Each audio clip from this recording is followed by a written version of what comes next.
We're going to rank the AFC. We're going to rank the Steelers amongst the AFC teams. So what we did, and I think this worked well for us last year, was we went through the teams and we took it as an opportunity to discuss each of the teams a little bit in a roundabout way, and especially focusing on the moves that they've made through the offseason.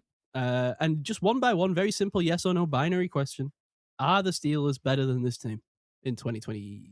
What year are we in now? 5, 6, 7. God, I can't keep up anymore. 6, 7. No. He's banned. He's banned. Get him out. Leave the call. I can't do that because I think I said 6, 7 multiple times on this show, probably. Okay, where do we want to start? I said 26, 27. I didn't say 6, 7. Jesus. All right. Whatever. I'm sure you said Standards. Where do we want to start? Roll it back. What division did you say we started with last Let's time? start with we started with the North. Yeah. North. Yeah. Okay, we'll start with the rest of the North. AFC And I North. think because last year you gave Gav kind of the bum deal of giving him the also ran teams of. I did. He's just taking the teams that we're always going to be better than. I think would it be nice to give Gav opening billing on this? Yeah. Where he All wants right. to go? Sure. Absolutely. All right, let's Gav, go. please. Let's go. So let's start with the Ravens. Who, I was really thinking you were going to take the Browns then, just to, No, that's too just easy. to completely nullify my point. Although I think this one's quite easy as well. I think the Ravens, despite I don't think they've really got a true number 2 receiver. The wide receiver core feels a little thin. I mean, obviously, love Flowers, but Bateman and Walker. I don't know. Still don't think they've got that completely broad offense that they need. But I still think they're better than the Steelers. Well, I think they're paper, in. Go on, Matt. Yeah, I was going to say, on paper, I agree with you, and I do have the Ravens higher on this. The wide receiver room is still sort of a bit shaky, but I like the moves they made with Elijah Surratt and Jacoby Lane in there. I think they're 2 youngsters that could really get going early on in that room. I do think the line is somewhat improving. Ioane getting in there is big time. I like the John Simpson addition as well. He's a solid Simpson guard. Yeah, exactly. Yeah. And you just have to remember that they still have Lamar and Henry. And, Derrick Henry's still not really showing any signs of slowing down. I don't know what Lamar Jackson is at this point, but he's still, when he's on it, he's definitely on it. It's just, they didn't see that consistently enough last year. How old is Lamar Jackson? He is, I want to say 29, 30-ish. Was he just TJ think Watt's draft class? I guess he was, right? I think he was. So he must be about 29, 30. Yeah, 29. 29, yeah. Yeah. I mean, Kevin said there's been talk about Lamar possibly leaving. I think there's been talk about Lamar leaving the Ravens every off-season for the last 3 or 4 seasons. We all hope for it, but I do think ultimately he will probably stay pat with the Ravens. But I mean, despite the fact that we swept them, we swept them because of a missed field goal. Let's face it. But this is also we talk about the Steelers having a completely different outlook. This is a different time for the Ravens as well. Brand new head coach in there in Jesse Minter. So, all change on that front as well. And it's very unpredictable with this Ravens team. But, Minter has the advantage of he has his franchise quarterback set and locked and has a hell of a running back to boot. Got to be more positive about this team with Trey Hendrickson over Max Crosby. Exactly, and that's the key thing that, well, not Max Crosby, but yeah. Trey Hendrickson, and you've still got Roquan Smith in there who's still doing a job. Carl Hamilton's obviously one of their safeties in the league. Again, on paper, this defense is, as rock solid as it comes. And Teddy Buchanan, when he was healthy, was really coming along nicely until his injury. Really love the pick of Zion Young in this draft as well. So secondary strong, isn't it? Secondary's very strong. Marlon Humphrey obviously in there, and Nate Wiggins has come on nicely. Some good corner options. So the Ravens are still a really, really strong side. Obviously, it really didn't work out for them last year, but I think the moves that they've made have been positive, and I think this is a team that still feels, even with a brand new head coach, it's kind of like the Mike McDonald in Seattle effect for them, really, isn't it? There's like, let's make instant impact with this young bright head coach. So we'll see how it goes for them. But on paper, I'm definitely still going to have the Ravens above the Steelers. Do you think it's going to be a massive offensive shift in philosophy under Minter? You would think so. Yeah, that's what I was getting at with my first point. I don't feel like this is a massively different offense. It kind of still feels like it's built the same. It kind of has to be, though, Yeah. right? I mean, that's the thing, and that's what I think is interesting about this. Just as we were you were talking, then I was looking at the Lamar Jackson stuff. Supposedly, trade rumors brewing up. I mean, like you said, that's been going on for his entire career. But could tinfoil hat me for a second? Wouldn't it make a lot of sense, really, for the Ravens right now to? I don't know. They're a weird team in that I don't think they really have like this defined window. I mean, they're kind of like the Steelers in that they've, but almost in a slightly more competitive sense, where people actually believe they could win the Super Bowl. But they haven't, right, in recent years, and the Steelers have kind of been the same. And this is a team, remember, that the Steelers beat out for the division last year, and yet the way we're phrasing this conversation is like we still feel like the Ravens are better than us, right? Which is interesting, I think, just to know.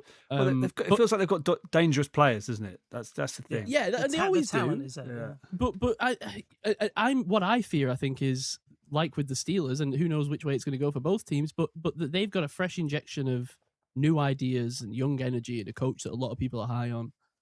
And Lamar Jackson suddenly, to me, goes from being like this MVP talisman, this is what the Ravens are, to kind of almost being like I don't call it a problem, but like something to deal with. Like he's entering the age Russell Wilson was when he started to fall off a cliff. And the Seahawks knew when to get out from under that, and they did so very successfully. Mobile quarterback that's not got the best accuracy. Right. Yeah. And I know it's a little bit different, right? Because he's a little bit better in terms of the way he's built. He's a little bit taller. He's a little bit more accurate. He was... he was a different kind of runner. He's a more in the Vic kind of like Adonis, I am the Ronaldo of the NFL type runner, whereas Russell obviously just a very creative, smaller guy. But all in all, it's a similar trajectory for a lot of these kind of dudes, and they do fall off heavily in their early 30s traditionally. So I don't know, man. You got a guy who's won, what is it, 2 MVPs, 3 MVPs at this point? 2, I think. 2, yeah. 2. Like, that there's these teams out there that are desperate just to get the guy on the name of the stadium for a couple of years to sell some tickets that'll give you a hell of a lot of stuff for him. So I don't know. I don't want to like be too crazy about it, but like, would it be the craziest thing if the Ravens looked entertained trading Lamar Jackson? I mean, what would be the backup option? Sorsby. Yeah. Well, good. Yeah. Their QB room is built. It's built for players coming in to replace Lamar temporarily. You got Huntley, Sure. Skylar Thompson, Diego Pavia. They're all kind of run around, try and make plays, not sit in the pocket. They're not statuesque quarterback pocket passers. So it would be, go against it. Would go against what they're building, I think. But yeah, maybe if he's unhappy, what are the Ravens fans saying about Lamar? Are they kind of blaming him for their inconsistency? I don't think anyone's outwardly blaming Lamar at all. Really, I think they're kind of not that they're scared to. Ketts has given a speech, but no, glass two, are we? There was a clink there for the audio listener. There was yes, just in case the AI takes that up. But I don't think they're necessarily blaming Lamar. Obviously, it's all changed, and I think a lot of the blame was pointed towards Harbaugh, and they were happy to see him go. So I think they would be foolish to trade him, not only because it is Lamar Jackson, but give him a chance with this new head coach that could work wonders for them. And I think you'd be silly to not give that a tryout.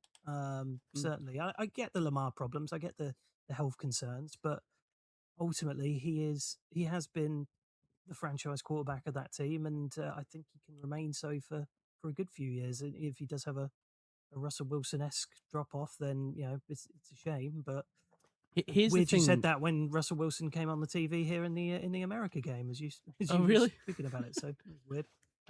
Here's the thing, though, like with a guy like Lamar Jackson, when it starts to worry me, like if I was, because I don't like to really think about players like this, but you got to in a sense. Think of them like an asset, right? Like they're holding on to Lamar Jackson as this, and he's the biggest asset really that the Ravens have in terms of a player. They're holding on to this asset and hoping that they can either maximize it, for the length of the contracts that they have, or that they can get out from under it and maximize its value, at a peak moment. Lamar Jackson strikes me. Is he this season? And I don't know the answer to this, could be either way. Is he a player that if he had a bad season, and what's bad? Let's quantify it. Let's say he's like 20th. Let's say he has like Deshaun Watson's last season in Houston or first season in Cleveland, whichever one the one was that everyone was really underwhelmed by, or like CJ Stroud's season just gone or something like that. I don't know. Like, yeah, that's a good example. If he has a season that's just not a Lamar Jackson season at all, it's like kind of passable, but it's like not special at all. Does his value instantly become zero? Like, do you know what I mean? Like, because Russell Wilson, obviously, they got a massive trade haul for, and then his value became instantly zero because they traded for it too early. I just worry, is Lamar Jackson a player where you're entering this time, and it could be that he has, like you say, Matt, 2 or 3 more seasons where he's MVP level, and then you have egg on your face if you trade him. But that's something that you can only, I imagine, define inside the building. And with a new coach coming in, maybe this would be an opportunity where, it's not an old coaching staff where it's so obvious that you're trying to pull the wool over another team's eyes with a guy who's no longer the same player. It might just be, we wanted a fresh start and a new start at quarterback. So, I don't know. It's one to think on, and maybe if not this offseason, then maybe next offseason. If I don't know what the situation is with his contract, but I've just looked that up. So he's got a 51.25 million base salary next year, and a cap hit of 84.3 million. So it's quite significant. Spot Track is suggesting 2027 is a potential out for the Ravens with a 74.8 million dead cap. So if you can get some kind of trade partner, actually from a timing perspective, that does make some sense. Yeah. All right. Well, it might be a big narrative next offseason then to look out for. Yeah, I agree. Reese has put wouldn't shock me if they start hot and then trade for a wideout. That's a great shout because it feels like that's what they need. You know how they brought in Hopkins last year? I feel like that this team needs that kind of presence. I don't feel like there's a savvy vet among these guys. Yeah, they got the rookies, so I think that's a good shout. And if they do, I think that's a really good shout. Yeah, I think they do. So are we all agreed? Because that's how we like to do it on the show. We want to come to a consensus, don't we? So how many? There's 4 of us, so we could get into a 2 versus 2 situation. Let's try not to do that. I must say, I think just by listening to our discussion, I think I might be closer to the line than you guys are. Like, I don't think there's so much separating these two teams going into the next era. But I wouldn't argue against putting them just ahead. I will say, I had, the way me and Ketts have done it is, a little bit different in that we've ranked the AFC. And what I will say is, whereas I had Baltimore as the clear number 1 last year, that's not the case this time. No. I actually have them 4th in the AFC. So I do think there's a little bit of a drop off. I think it's just a lot of that is based on what happened last season and how they weren't able to recover and the uncertainty of what's to come. So, they've dropped up a little bit, but I still think they're a playoff bound team, certainly. Have you ranked them as well, Ketts? I have. I've got them 5th. So always pleased to see when Mark is somewhat aligned with me, so I'm not causing chaos on a list show. I've got the Ravens. They can kind of underperform at times, but I think the Hendrickson addition is good. Nice mix of veterans and youth. But yeah, it's all reliant on Lamar staying healthy, isn't it? So we shall see. So we're agreed. Ravens better than Steelers. All of us. Yeah, better than Steelers. Fine. Yes. All right, let's move on. Right, let's roll on. Well, seeing as he made such a passionate argument, we'll leave him till last. Ketts, who would you like to select? Now, I've got this next team as very close to the Steelers, but just slightly in front of. And that's mainly because I don't really know what the Steelers are going to be this year. And that is the Cincinnati Bengals. Obviously, they've got the quality offensive players. They've got Joe Burrow, the 2 wideouts that they've got as well. I think they can beat anybody on any given day in a shootout. I like the Dexter Lawrence addition that they did as a trade. I think they will miss Hendrickson. But equally, you've got some of the decent kind of pass rushing options for them, especially with the addition of Dexter Lawrence kind of centrally. Got Boye Mafe, Jonathan Allen. But I don't really know with this Bengals team. I feel like it could probably be a split over the season, but I feel like on any given day, the Bengals could beat the Steelers just because of the offensive kind of quality that they have.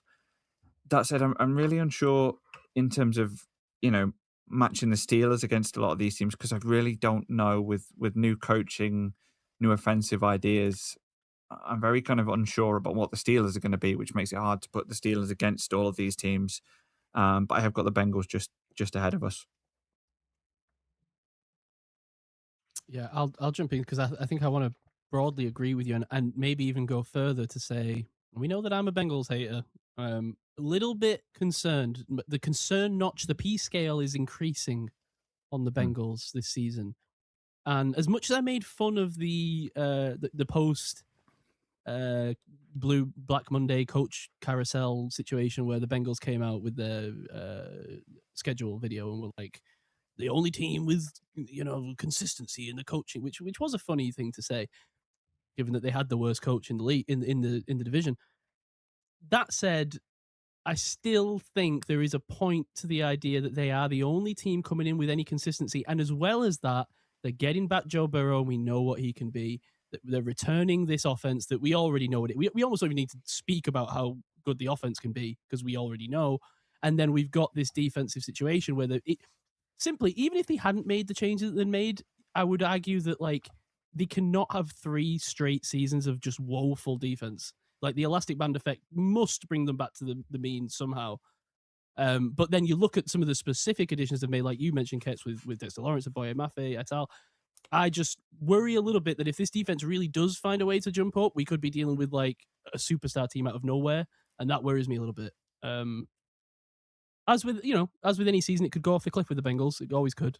But I'm a little bit concerned with it. That's getting more and more plausible in my mind. And they do have Joe Flacco as well, who you never want to see coming in as backup quarterback if Burrow does have issues. Right. Fence with this one. I actually put the Steelers as better, but I could be swung here. So I'm kind of on the fence. I agree with everything you said. I think the returning consistent offense is a big thing. It just feels a little bit stinky. Like the last few years, there's been a bit of a hoodoo on them, and I kind of want to see it before I believe it. But I could definitely see a world where the Bengals do get out the gates early this season, especially with that 1-2 punch at receiver. Is that the best wide receiver 1-2 in the league, do you think? I think it still is, and I think it has been probably for 2 seasons. Was a time where it was the best 3, wasn't it, when they had Boyd? People used to say that. Yeah. I'm not sure that's the case now with Josevas. Josevas is a solid 3, though. I don't know if I would maybe need to think about who the other 3s are in the league to really have that discussion. But I mean, when you've got Jamar Chase as the 1, it's like so far and above. Right. But Higgins is probably the best number 2 in the league, wouldn't you say? Let's think. Well, now that AJ Brown's left, I mean, the first person I even think of is probably. Yeah. So it's weird, isn't it? Because when you've got 3 plus a tight end, it kind of just the amount of options that you have that a defense has got to think about. Whereas if you've only got 2 kind of out and out stud players, all of a sudden it's a bit easier to scheme against. So I think there's the addition in numbers kind of factor for defenses to consider. But I certainly think Higgins is up there as a wide receiver too. Did they change DC? Al Golden, is he new this year? No, he came in last year. Came in last year. Got rid of. Yeah, did they get rid of the year before? Amaroon. So it's the second year for him. So you'd kind of hope that you'd see a bit of a culture shift. He's got quite a new sort of front line, isn't he, with Maffei, Lawrence, Allen. So maybe, he's had time to instill a culture, but they were bad last year on defense. They were bad, but they were getting slightly better towards the end of the season. But I am, I hate to make it 2-2, but I also have the Steelers better than the Bengals, and I think it's because I don't think there is much of a difference to what we saw in that Bengals team last year. It's not quite I said last year they had 55% of the team because they had an offense and Trey Hendrickson, and that was about it. They've added a few pieces, but I still don't think it's a full, the full gamut of what the Bengals could be. I'm not completely sold, and it's exactly what Gav said. I'll believe it when I see it with this Bengals team now. I'll believe it when Joe Burrow actually is able to stay healthy and fully on his game. Because we know when he is, he's one of the best QBs in this whole league. So you definitely have that, and you have a great wide receiver 1-2, as you say. But I don't like the line. The defense is still a little bit smelly to me. I will see it when I believe it, as Gav said. So, yeah, hate to be the guy that makes it 2-2. But I know Gav said he could possibly be swayed. I don't know if I'm so easily. Now I feel that. I could be swayed. So you say you don't like the line, Mark? Which you don't like the O line or the D line? Oh, the O line. The O line. So they got Brown, Fairchild, Karras, Reisner, and Mims. Is this just Mims hate? No, it's not Mims. I just don't think it's not particularly great overall. Dylan Fairchild's still a little bit unproven. No, yeah, Karras and Reisner don't do a lot for me. I remember Bengals fans were wanting Karras dropped last season, despite him being their sort of version of Cam Hayward in terms of Walter Payton Man of the Year. He's always the one doing all the charity events. Also drafted Connor Lew. I think he's possibly got an eye on, taking over that role at some point. I know he's come off an injury, so it might take a little while for him. They did make a couple of moves there, but I'm just not. I don't see the protection for Burrow in being particularly strong. I'm not buying into this Bengals team until they show what they did in 2021 or even remotely close to that. They just haven't been there. Have they got a backup for Mims because he's had real injury problems, as we know? Who's coming in? I mean, you got Andrew Coker is currently there. Not exactly great. So a little bit of depth issues maybe at tackle. I think Brian Parker was a tackle in college, if I remember correctly, but he's projected as a guard. This is the thing with this Bengals team. It's maybe kind of what I was trying to say earlier. Is like there's a lot of ways I can see it go wrong, like you say, because I think this is what's happened in recent seasons, right? It's not just been the defense has been poor. I mean, we've seen Joe Burrow get battered because that offensive line has taken such a beating, and there's been such poor tackles starting protecting Joe Burrow that he's ended up going down. But I feel almost like it's like a straight shot, like destroying the Death Star, right? There's a hole here where they could get through it with all these great players and just have a perfect run. And they're a Super Bowl team to me, but they're also like a wide variance team, I guess, right? Like they're a team that could be in the top 10 of the draft, but I do think they could win the Super Bowl. And I think that's a lot of that is just down to Burrow. That's it. Yeah. And as Kev said, will the O-line let Burrow stay upright? I think the starters are pretty good. I actually don't mind them.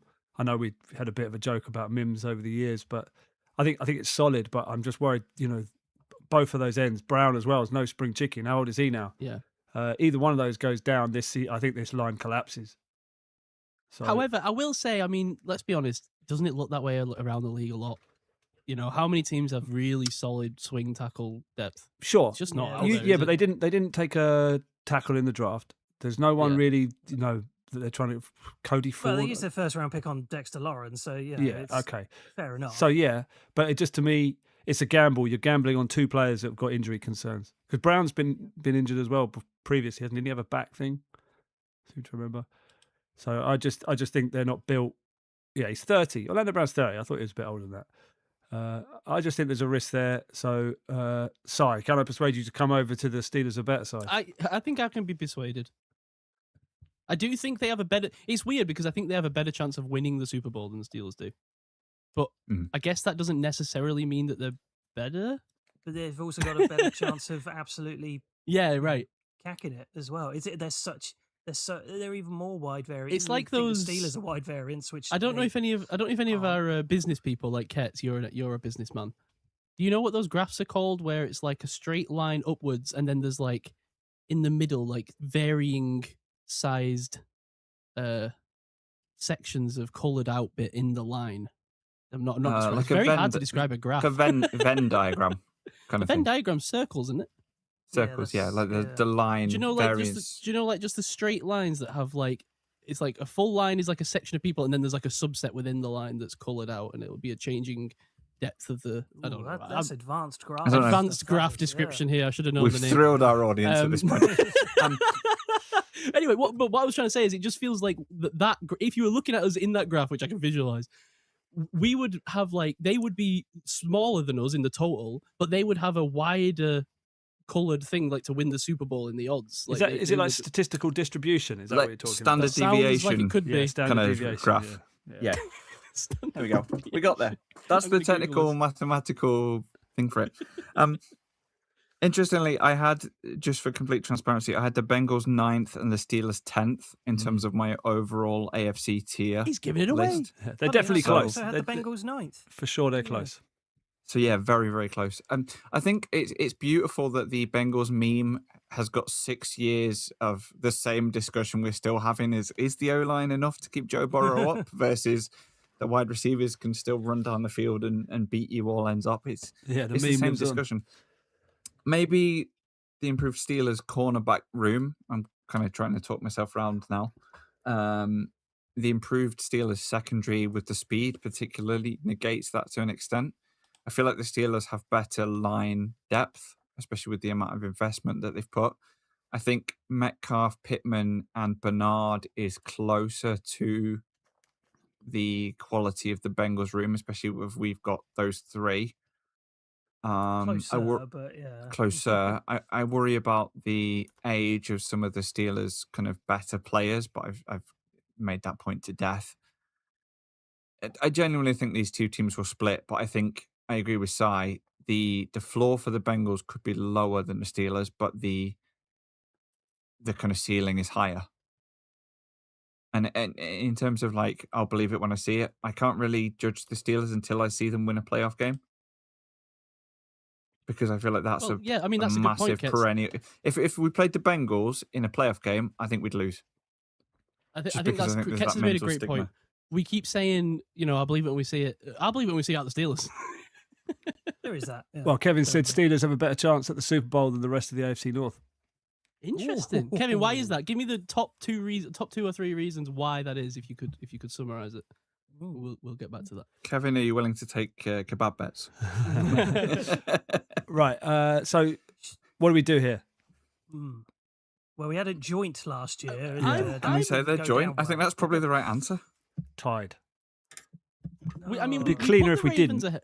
We put the Ravens ahead, and so I'm willing to cross the aisle on this one because I feel like I'm pretty close. I just think they've got a better chance of winning the whole thing. I'm for transparency as well. I am close. Certainly, it's for God's sake. There we go. I thought you'd been quiet, Mark. I like now how Mark can hear the little giggle and knows it's coming. It's as soon as it comes out of my mouth, I'm just like, right. Oh no. That one wasn't. God's sake. That's one for the Edge episode next year. Yeah. No, I'm telling you that is. I think you're wise to come over and cross the aisle here, Sai. I think that is the right answer. But they are two teams that are very close in my rankings. Okay. All right. Well, let's move on. The box has been updated. Let's move on. That's a one for the Does that mean Steelers. I get to do a really easy one? Yeah, go on. Yeah, the Browns. Not only do I think we're better than the Browns, I have the Browns as the 16th ranked team out of 16 in the AFC. I don't believe in this Browns team at all. Here we go. They were only not bottom last year because they had Myles Garrett. And guess what? They don't have Myles Garrett anymore. Yes. Should we just chant that every time we play them? You don't have Myles Garrett anymore.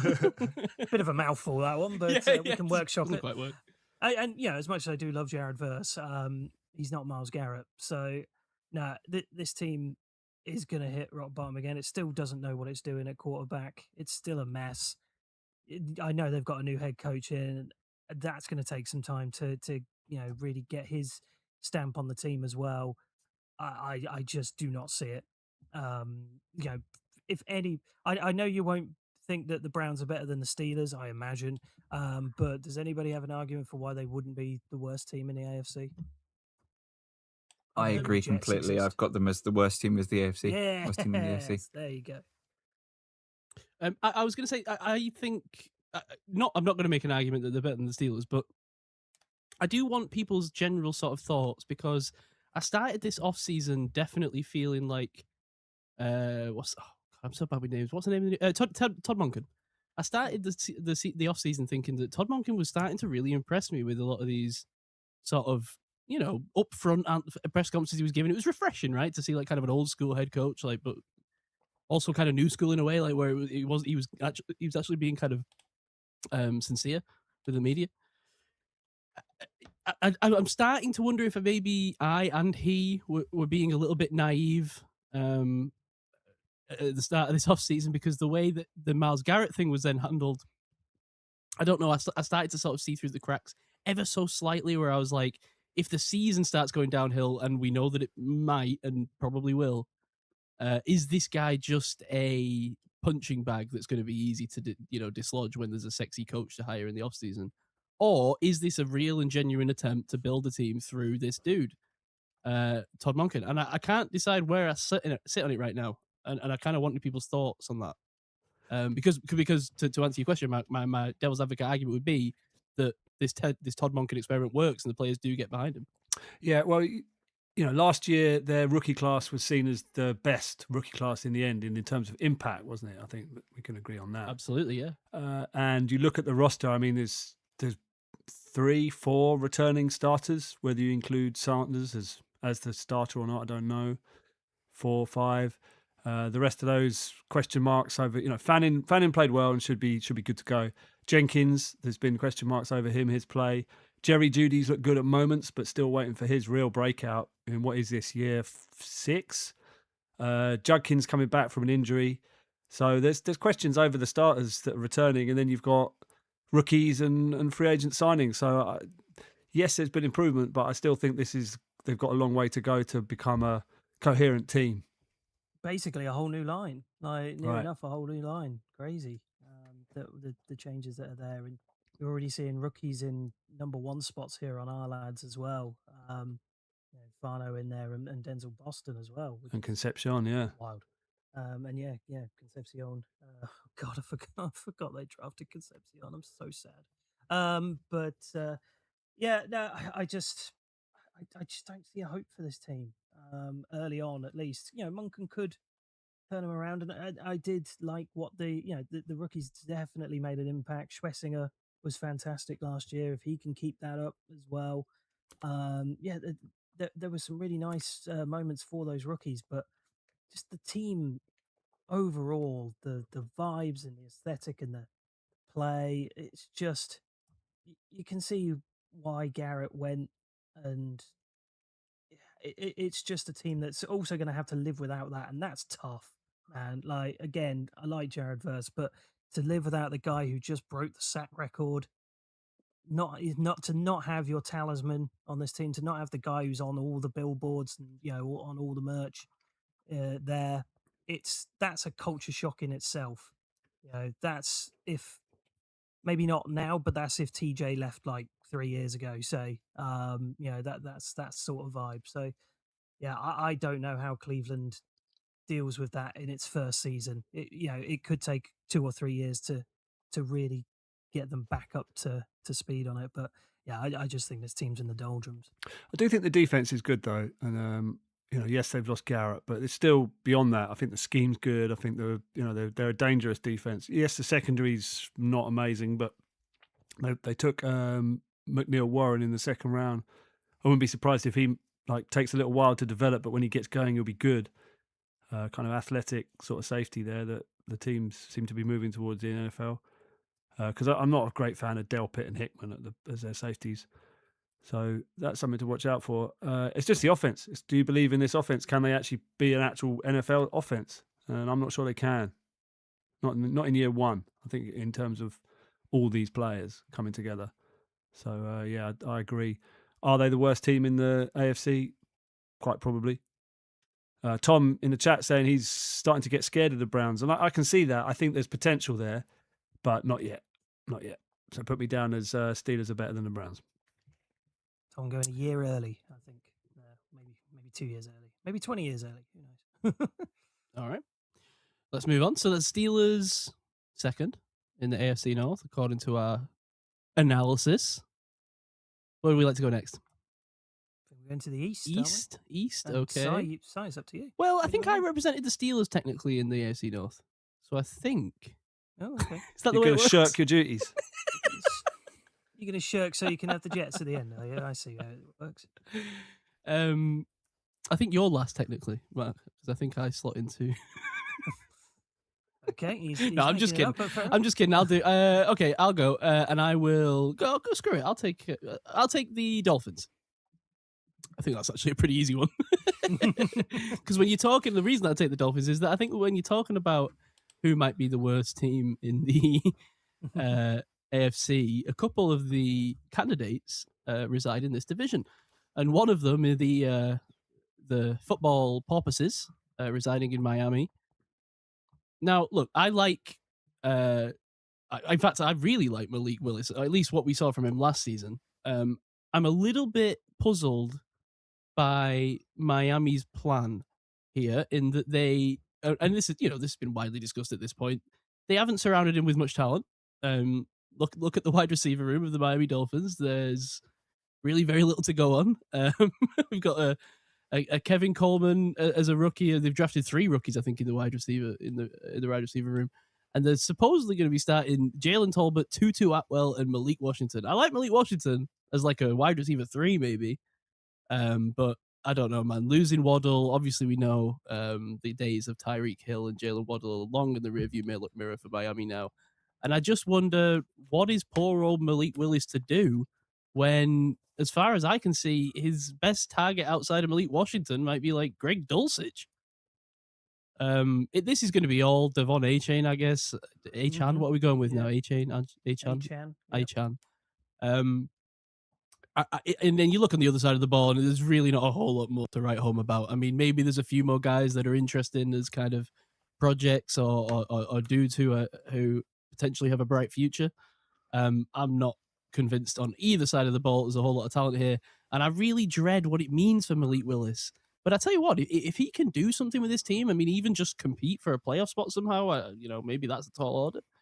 I think, winning record, maybe? Right, yeah. I mean, or, sure, yeah. Close to 500, yeah. Yeah, close to 500. I mean, obviously it all depends on how he plays and how they get there. But, man, it would be a really impressive feat for this guy. And maybe we see him somewhere else even as a more competitive starting quarterback in the coming years. But that's all to be seen for now.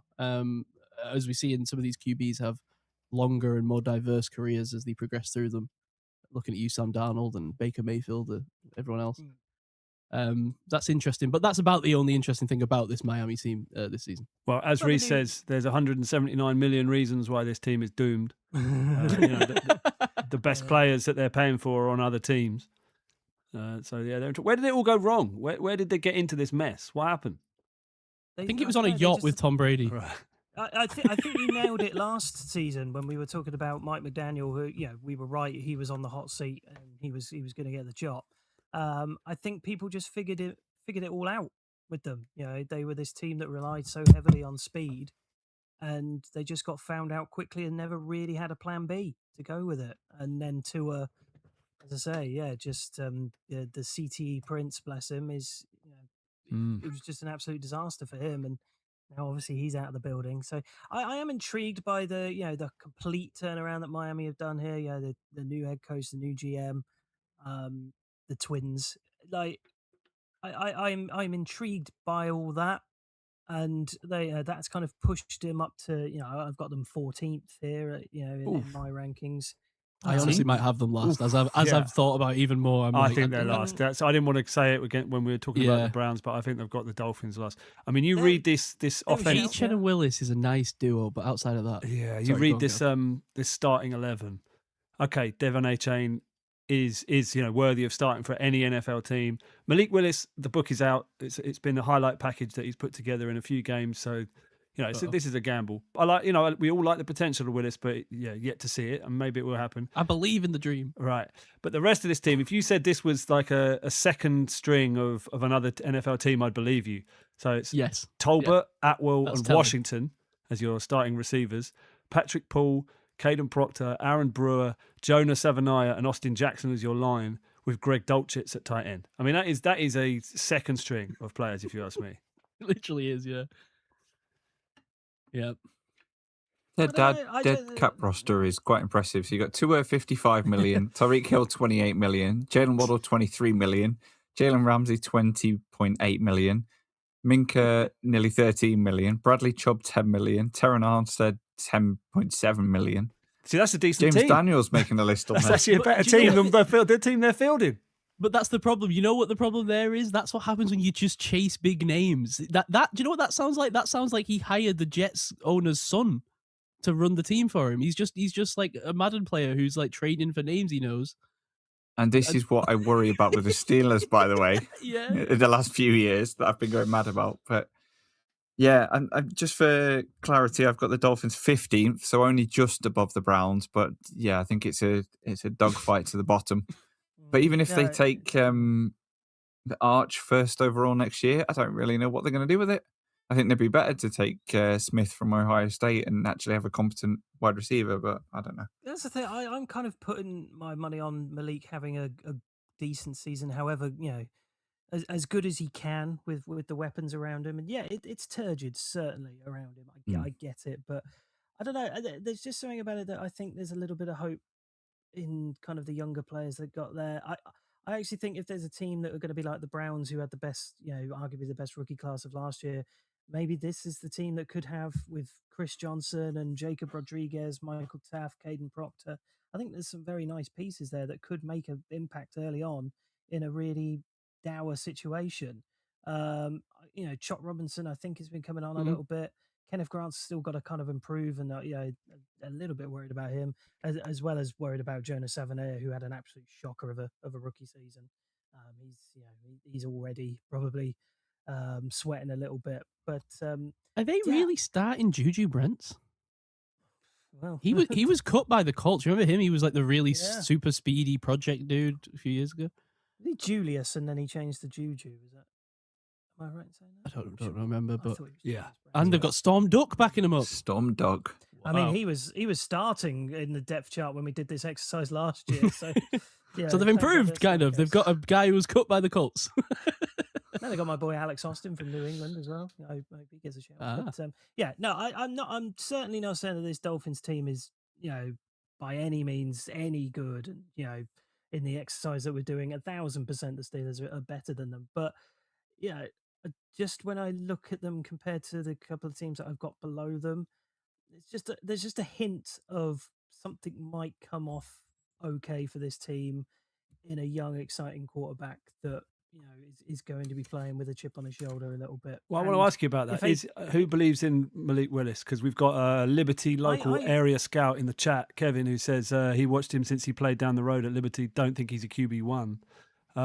He's 27. We were all we liked the traits, didn't we? But obviously he was a long way from putting it together in the draft. Do you believe? I believe-ish. Like, from what I saw last year. How can you believe-ish? Hedging my bets. That's like saying, I might change to religion on my deathbed. No, I'm not 50-50. I'm maybe 70-30, let's say, or 75-25 potentially. Yeah, exactly, that noise. I was very impressed by what I saw in the little pockets that we saw at Green Bay. And yes, very different team, much more going in the way of weapons, but he's done enough, I believe, to earn that shot. What I was saying after that, I was like, this guy needs to be starting on a team, even if it is a bad team. He should be starting somewhere.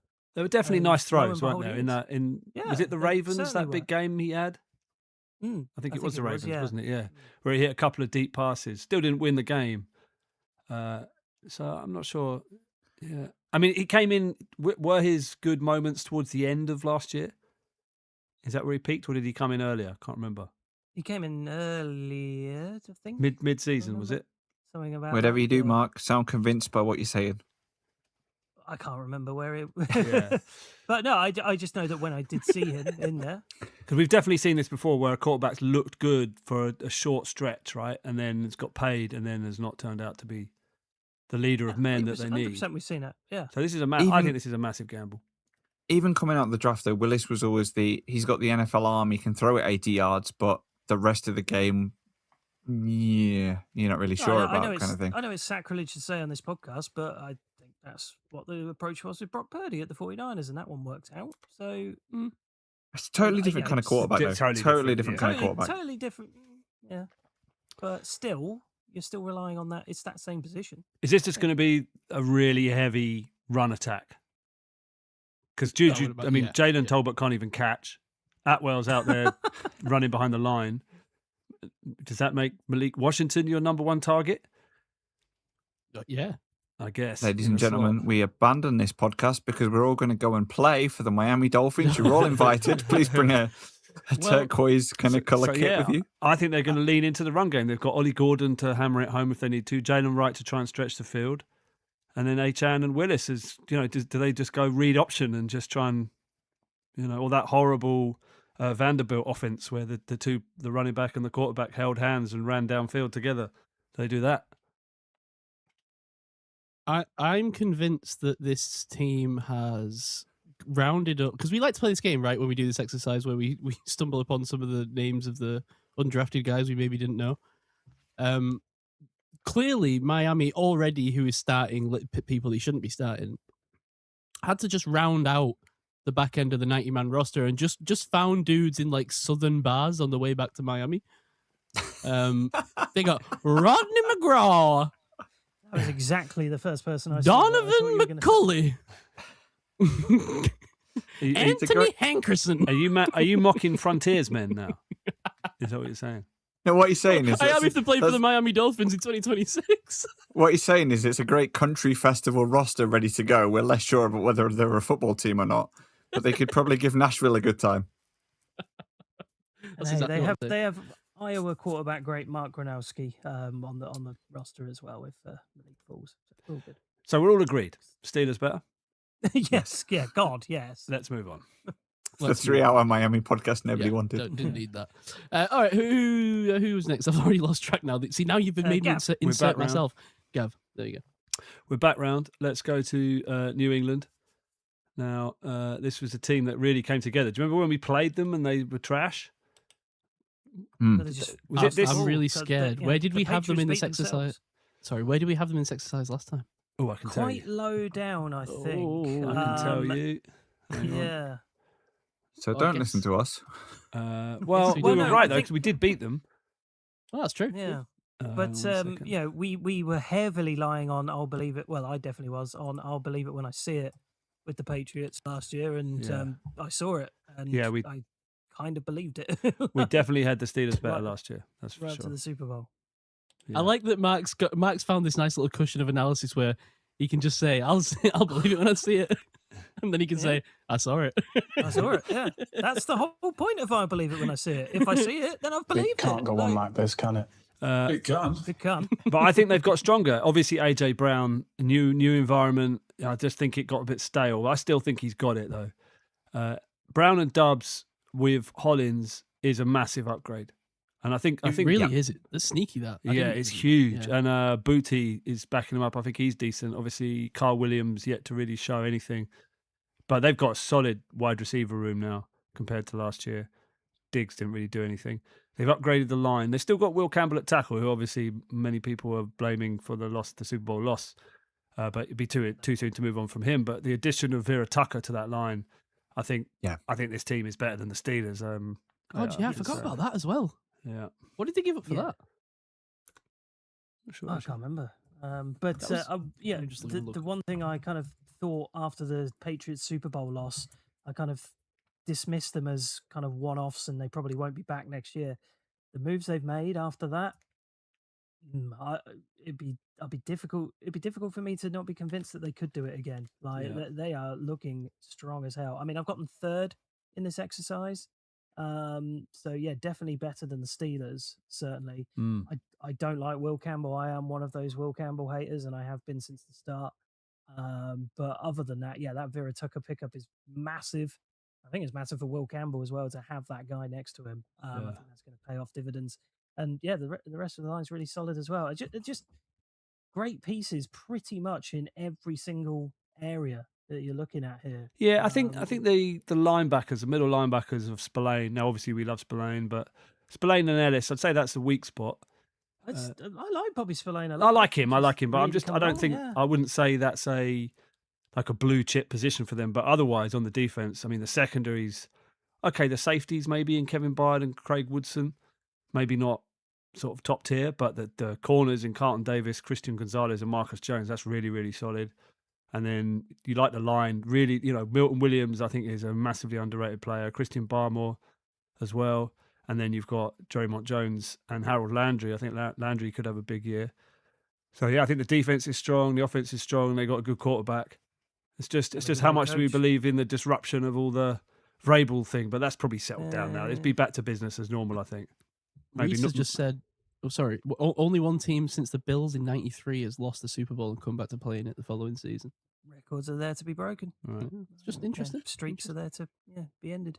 Would you say, Reese, though, in the comment, do you think the Patriots have improved more than most of those teams, though? Because I do agree with what you're saying, Gav, that I think these upgrades are both targeted and meaningful. Yes. You know, they were already a strong team, probably over and above what they expected, but they knew what the weaknesses were, and they've really gone out there and targeted them. And they went 14-3 last season as well, didn't they? So, but tough schedule as well. They had a very easy schedule last season. Yeah, but that's not relevant really to this exercise. So no.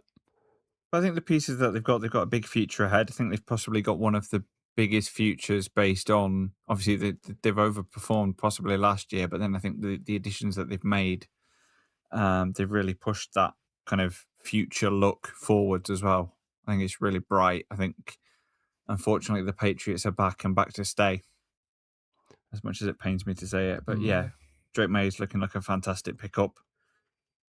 Roster looks good. O-line's improving. Wide receivers decent. Defense decent. I can't really see too many weaknesses there. They've got Tommy DeVito too, which means this could be the opportunity for an episode of Tommy. Hey, Tommy. It does worry you seeing Tommy on the Patriots, doesn't it? Yeah. Just gives me a brief flashback to an earlier time in my life. But just looking at it, and I didn't really realize after it, I do not like their draft, like that they've just done here. Like there are pieces in there that I would not a fan of. Like Caleb Lomu, I was never a big fan of, and definitely doesn't pass the vibe check after his little spinny moves in his little VT. But Demetrius Crownover, not great. Eli Raridan, Gabe Yackers, I think Crownover's a candidate to move inside. Massive individual, a little bit slow. Huge individual, but I think is he going to be good inside? That's the problem. Yeah, man, that is not a good draft class. I don't think on paper.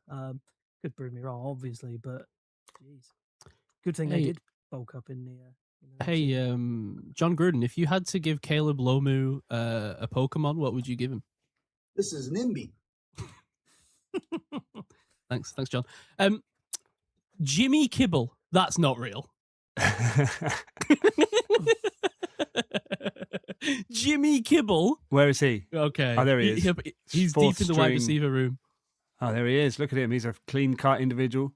I simply don't believe it. That's just Jimmy Kimmel. So are we agreed then? Patriots better than Yes, let's move on. Okay, yeah, Patriots. I think we're unanimous. So let's be quicker on these unanimous ones for Gav's sake. Buffalo Bills, speaking of. Who's next? Ketts. I've got the Bills better than the Steelers. Shock Pikachu face. Will shock nobody. And yeah, let's not relive last season's Bills Steelers game for my own mental health. Mike Tomlin. You started it, Ketts. Quite bloody right as well. Until the day I die, I'm gonna tell everyone that Ketts is the reason that Mike Tomlin left.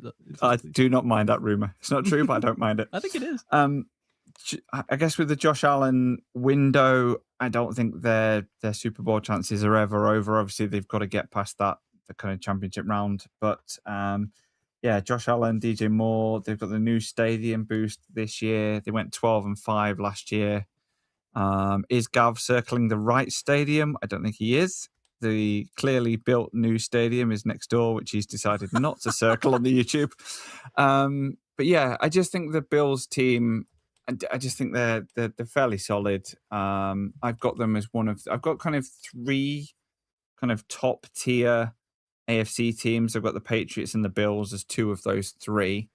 And then I think there's a bit of a gap between like some of the others, but yeah, no, I think there is. But yeah, I just like the overall kind of the build of the roster. Let me just get it up in front of me. So I didn't circle the new stadium because it looks like a sort of scorched earth Russian oil refinery after a Ukrainian drone attack. But interesting comparison. Is it is it the same name? Yeah, it's gone with Highmark. Oh, they're just calling it the same thing. Okay, I think so. Well, it is next door. Glad they went with the open top, not a dome. Because I love a Bills snow game, so it would be a shame to ruin that. And I'm glad they've leaned into that. Yes, sir. And it's I one of agree the with one of the very few places NFL related I can relate to, because I went there. I went to a Bills Steelers game away preseason. And it was even then like one of the, like, you could tell it was an old, because it felt even a bit more dated than the Steelers, and the Steelers felt like a more dated stadium compared to, like, you know, SoFi, one of these crazy futuristic ones. But it did have a charm to it though at the same time, like, because it was a really cold time, even though it was, I guess it was summer, it was cold. So that probably tells you all you need to know. But Buffalo cold, shocked Pikachu face right back at you. right. And then I got violently ill on that trip, which is like one of my biggest regrets, because I was in Buffalo. I was like totally free to be doing whatever I wanted. I was hanging out on the University of Buffalo College campus. We were supposed to be going to this college party and then going to Niagara Falls and stuff. And I just got violently ill. It sucked. So thanks Buffalo. Thoughts and prayers. If you can't handle the sauce, stay out of the kitchen. Damn. Just looking at the 2026 rookie picks, they've got a hell of a lot of guys that are kind of second string to the kind of the first team players, as it were. So actually, it looks like this Buffalo draft has been like a load of really good depth pieces that have upside to kind of step up into that first team. Have you got any thoughts on that, Mark? I know you went a lot deeper on some of the defensive stuff heavy than that they went as well. Yeah, 6-3 in the draft itself. Some real interesting pieces there that could progress through. I like the idea of Jalen Kilgore potentially learning behind CJ Gardner-Johnson. That's a good pairing potentially there. Davison Big Benuson could be a good shout as well. But yeah, they've still got a good young nucleus around them as well, and other players, you know, Maxwell Hairston, Cole Bishop, TJ Sanders, guys that haven't been kicking around for very long, but are growing. I think it's a good nucleus to have. If it all comes together, it might reopen the window a little bit wider for this Bills team. As you say, it's never truly closed when you've got Josh Allen at quarterback, but yeah, just open it up a little more. I think the DJ Moore pickup is fantastic for them. They really needed. Sorry, Sai, Shakir's not a number one. Palmer's not a number one. They really needed that number one, and I think DJ Is Moore just that. Is he a number one? I think he is. I certainly think he is. I think he was at Chicago. I think he was at Carolina. I think he has the ability to be one. He is a number one, but I tell you, he's like one of these inconsistent number ones where like he's more than talented enough to be a number one. He's like Metcalf a little bit. Sure, he's kind of. Inconsistent number one. Yeah, maybe different kind of player. Yeah, he's much more different kind of player, definitely. rooty. But, I just don't know. You can rely on him like you need to rely on number one, which is why I agree with you, Gav. I think he would be more suited to being the complementary piece, but he'd just be a super talented number two. I think he can play number one, but it doesn't feel like he takes over games consistently. He kind of drifts in and out of big days. But compared to what Buffalo had, oh yeah, I'm not. Yeah, he's definitely an upgrade. Yeah. I'm not saying that. He's an improved team. I'm just it was just that he's not. But you know, we always have this argument. Do you actually need that kind of like dominating number one? But it's just been, it's more that it's been a question for the Bills for a long time, their wide receivers, isn't it? So you could see a world where Moore drifts into insignificance. Don't forget this team had the best rushing attack in the league as well last year. So yeah, they're doing great stuff with James Cook. Yeah, is James Cook now are people finally coming around to the idea that James Cook may be better than Dalvin Cook? I don't know. Dalvin Cook in his heyday was pretty dangerous. I remember when I first brought this up in the draft, when he was coming out in the draft, James Cook, that I was like, this guy's like kind of good. He's definitely good.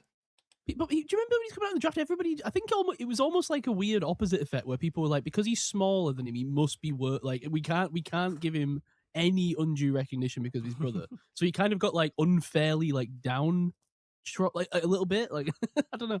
He was so like athletic in the draft. Yeah, he's like he was seen as a pass catching back. I think is he more than that now? He definitely can run, can he? And be explosive.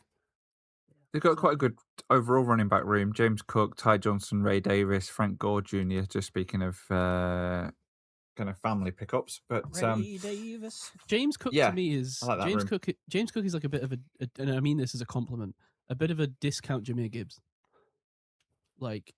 Yeah. If you can't have Jahmyr Gibbs, then James Cook will do. He does all the same things, but just not quite as powerful. Is James Cook a premium Kevin Gainwell? It's like the Aldi middle aisle version. No, I'll tell you why not. Because Gainwell's the best player in the NFL. in 2025 magically.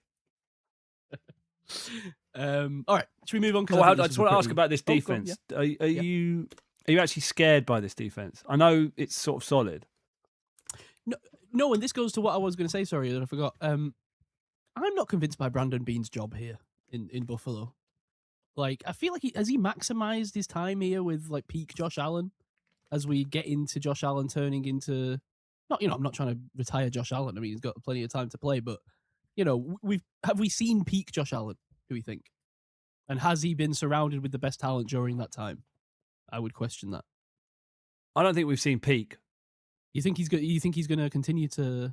I think there's a world where he could go on a higher. bigger run, and he starts to really put together the kind of more quarterback aspects and not just the running downfield. You think Josh Allen's a candidate to be like a Brady type, where he, like, even as the athleticism diminishes, the game slows down to such a degree that you can transition and become that? Well, I think that's what's got to happen for him to be seen in that light. But I mean, I guess the trajectory suggests that he can. I mean, he was very inaccurate as a rookie, right? And he's always gotten better. So I guess there's no reason to think steadily improving.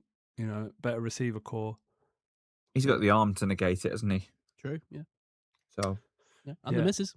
Yeah, but just going back there to we go. I was just waiting for that. Just going back to the defense. So I think you can see from the draft policy, so many picks on defense. I do think, is it an aging team? Is it a team they're not convinced about? I just think they've added good depth there. They've added DT, linebacker. Most of the secondary's been improved as well in terms of depth. So I think they've just really looked at, okay, we've got these players now. We want to have that. If there's an injury in any of these positions, where do we go then? And that's why they've added these players in at these various different positions to kind of negate that in the event that somebody goes down injured. Okay, who's the next man up? And it's very much the whole. If you look at the whole draft, they've had 8, 9 players that are basically next man up positions, ready to step up and support the team. Bradley Chubb's a good addition. I think that's going to be solid against the run. Bit of a pass rush threat. I think he's a solid, edge player, really, isn't he?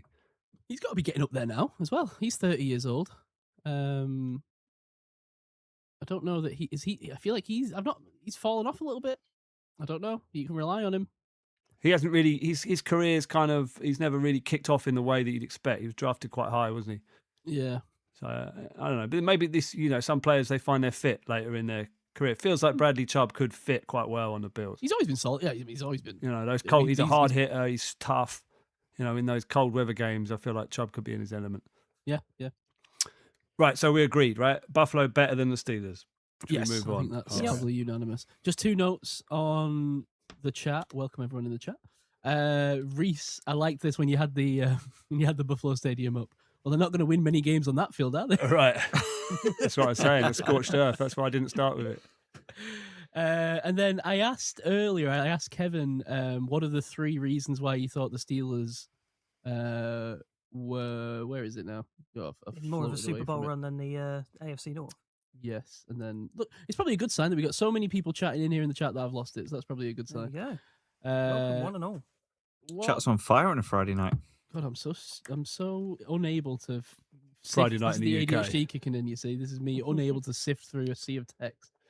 Chat on fire on a Friday afternoon. Upgraded wide receiver, new offensive scheme, new defensive scheme. That was, well, I like the optimism at least. New everything.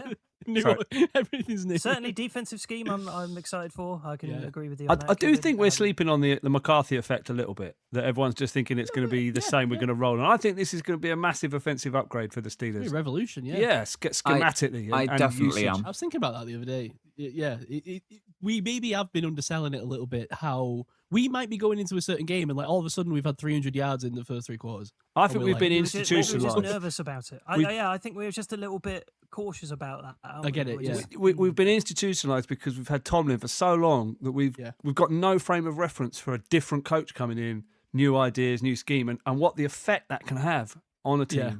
So I do think there's chance. We're like someone who's been locked in a dungeon for 27 years, right? And then they've found us after they've caught the kidnapper, and then they've like released us upstairs, and like the light is shining out. We can't believe it. We can't leave the room yet.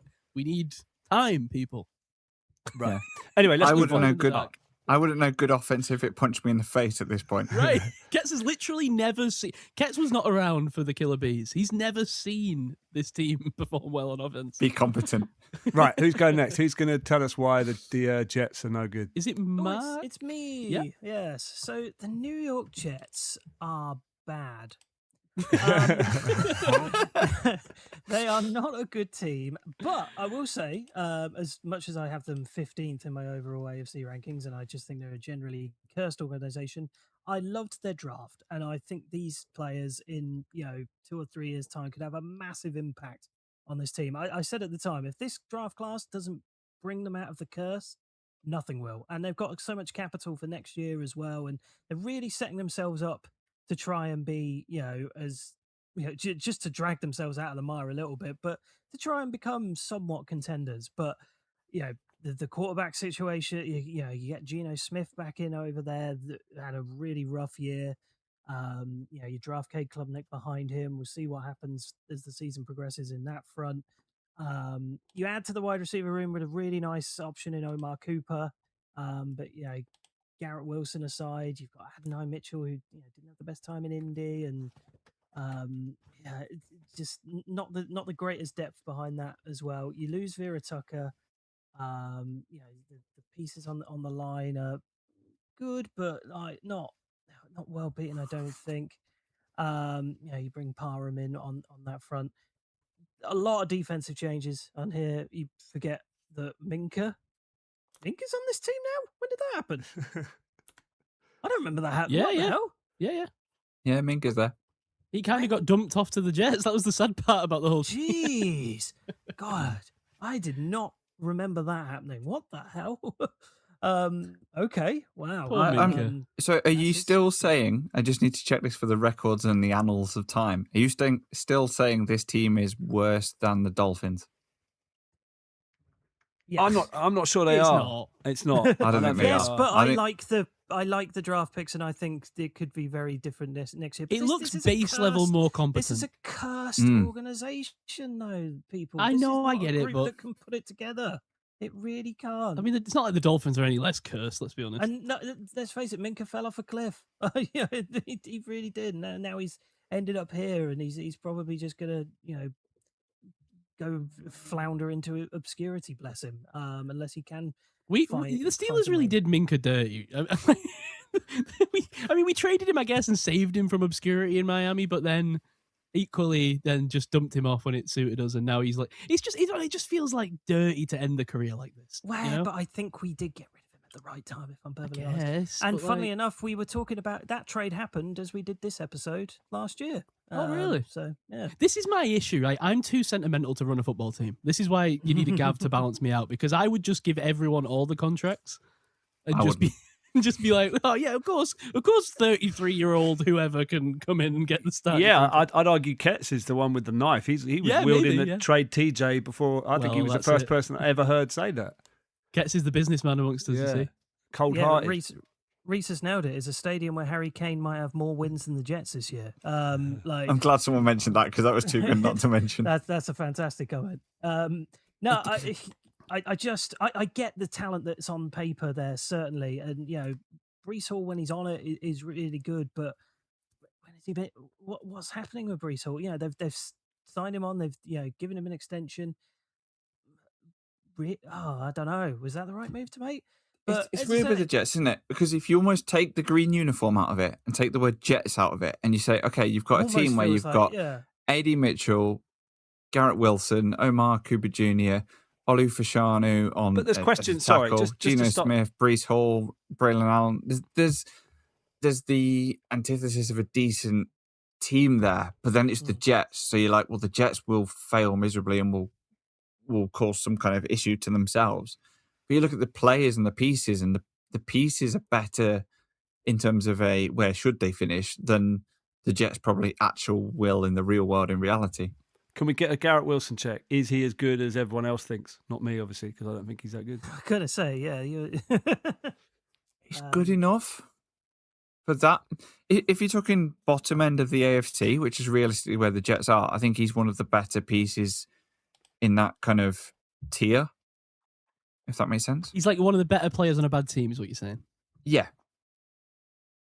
I continue to think Gav probably underrates Garrett Wilson a little bit. Well, you've got to stick to your takes, right? I'm not going to turn around and say, I get it. And I admit he's a talented receiver, but my whole issue was I don't think he was I'm with a leader. you though. I'm with you. I think with Geno Smith here this season, we'll see. Obviously, we'll see how all that goes. But I mean, at some point, he's got to show a little bit of something. But also, it's fair to say that maybe he's just a talented guy that also isn't a truck. Is right? he on the Jerry Jeudy path? I think he's fundamentally better than Jerry Jeudy. I really do. I just think Jerry Jeudy is a great route runner who is very athletic, who has a ton of flaws in his game, and that's why he's never set off. Whereas I think Garrett Wilson kind of has set off, but then it's stalled a bit, and it's unfortunately the fault of this god-awful franchise. So we're leaning into excuses for the minute. No, you can say we're leaning into excuses, but like, what receiver's going to have succeeded in this set of circumstances? Point to him. Tell me who it is. I really don't know of any receiver who could have taken over this Jets team. Devontae Adams looked pretty good there. When he was there. Looked all right. I mean, he was still. I remember him touchdowns. being really upset. I just remember him looking angry on the side. Yeah, he wasn't happy, but he still looked like you could still see he was quality. Yeah, but that's that is a. But people were saying that Garrett Wilson was in that stratosphere I'm not being of elite funny. receiver. I feel like Devontae Adams kind of stunted Garrett Wilson's development because he was like setting off as a star, and then Aaron Rodgers came in. He brought in Devontae Adams because it was his best friend. More excuses. I think at some point the excuses are going to run out, and people are going to wake up to the fact that. Or he's going to get the opportunity to play on a real team. Maybe you can go replace like Olave after his next concussion or something and play in New Orleans, and then when he's catching bombs every week, you'll be like, no.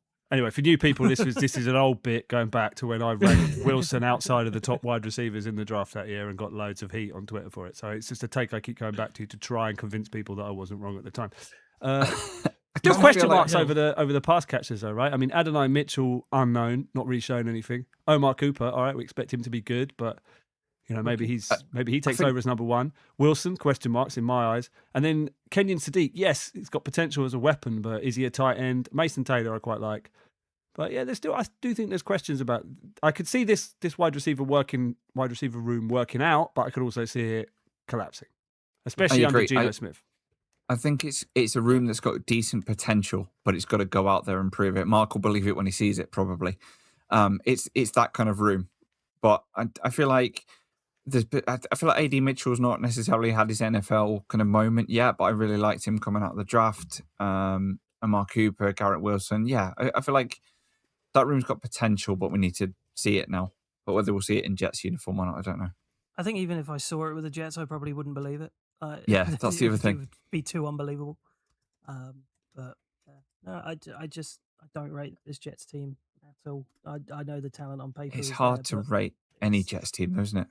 That's the trouble. Yeah, it really is. But Breece Hall, Braylon Allen, I feel like that's a 1-2 punch in any team in the league would be struggling to. Oh yeah, you're a massive Allen wide fan, receiver aren't you? room than that. Better running back room than that. Braylon Allen's great. But again, it's a little bit of. I think Braylon Allen's kind of similar to Garrett Wilson, but a much lesser version in that he was a 4th round pick. Where like it's time to shit or get off the pot in the 3rd season now.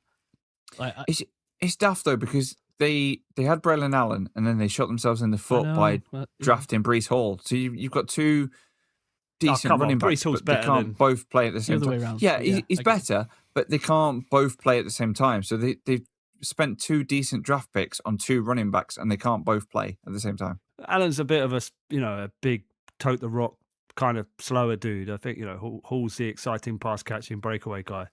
Yeah, but you need one of each. It's like they've got one of each. Yeah, but that's. Yeah, they haven't. I mean, they've done the same thing with Breece Hall, though. To be fair to Ketts' point, they haven't utilized them well. No. But what have they done well? What have they done well? Like they haven't utilized anything that they've got well, and I think that goes to the Wilson point as well. I don't think, Gab, believe it or not, that everyone on this team sucks.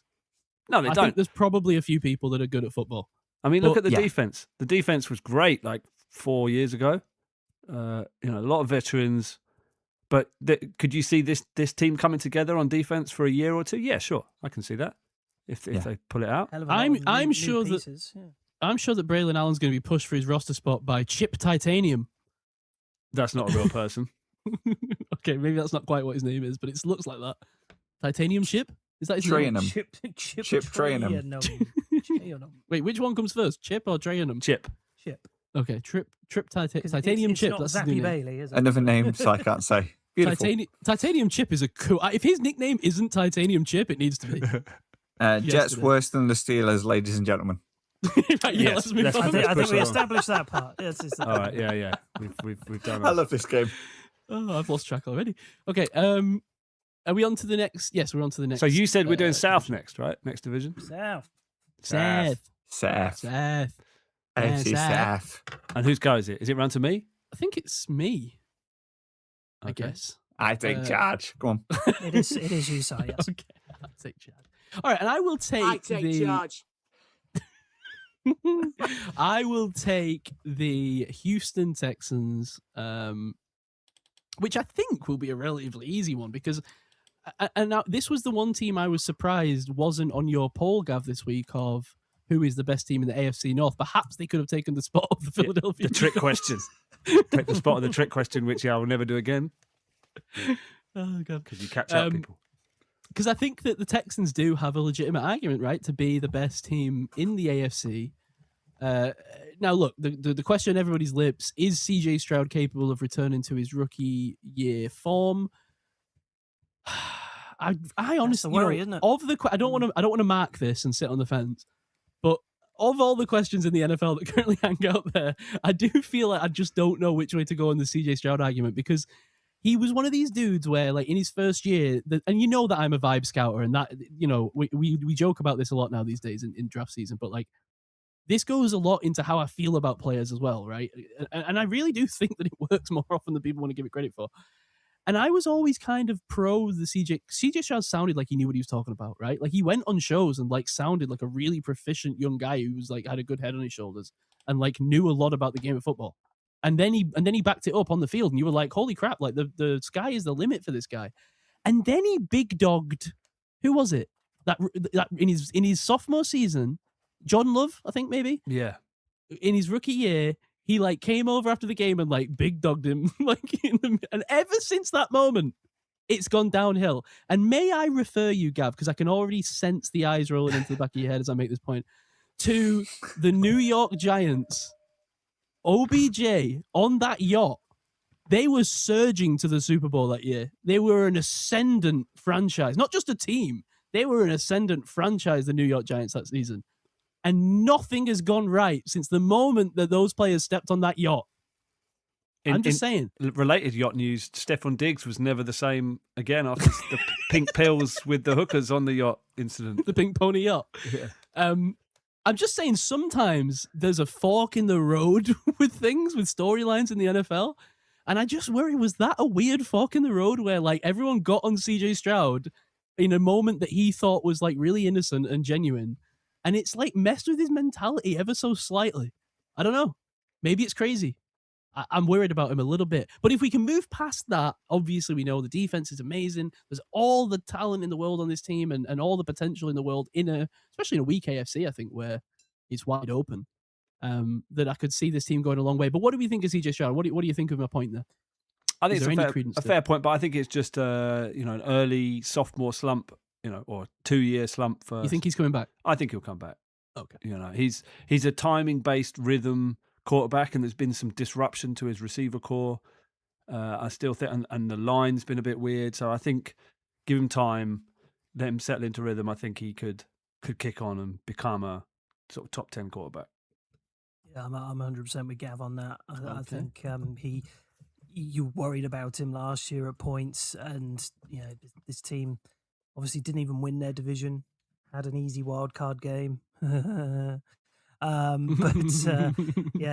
it all just went to pot, didn't it? And that the mental aspect of it, certainly you worry about CJ bouncing back from that. But he's got a good head on his shoulders. He's a very smart young man. I do worry that he's not mentally resilient because as someone who that isn't is mentally a worry, resilient, yeah. I can identify it in people. You can and pick it up. I do sense it with him more so than a lot of successful quarterbacks that usually seem very what's the word? Not stern, but like just unfazed by things, right? Stoic.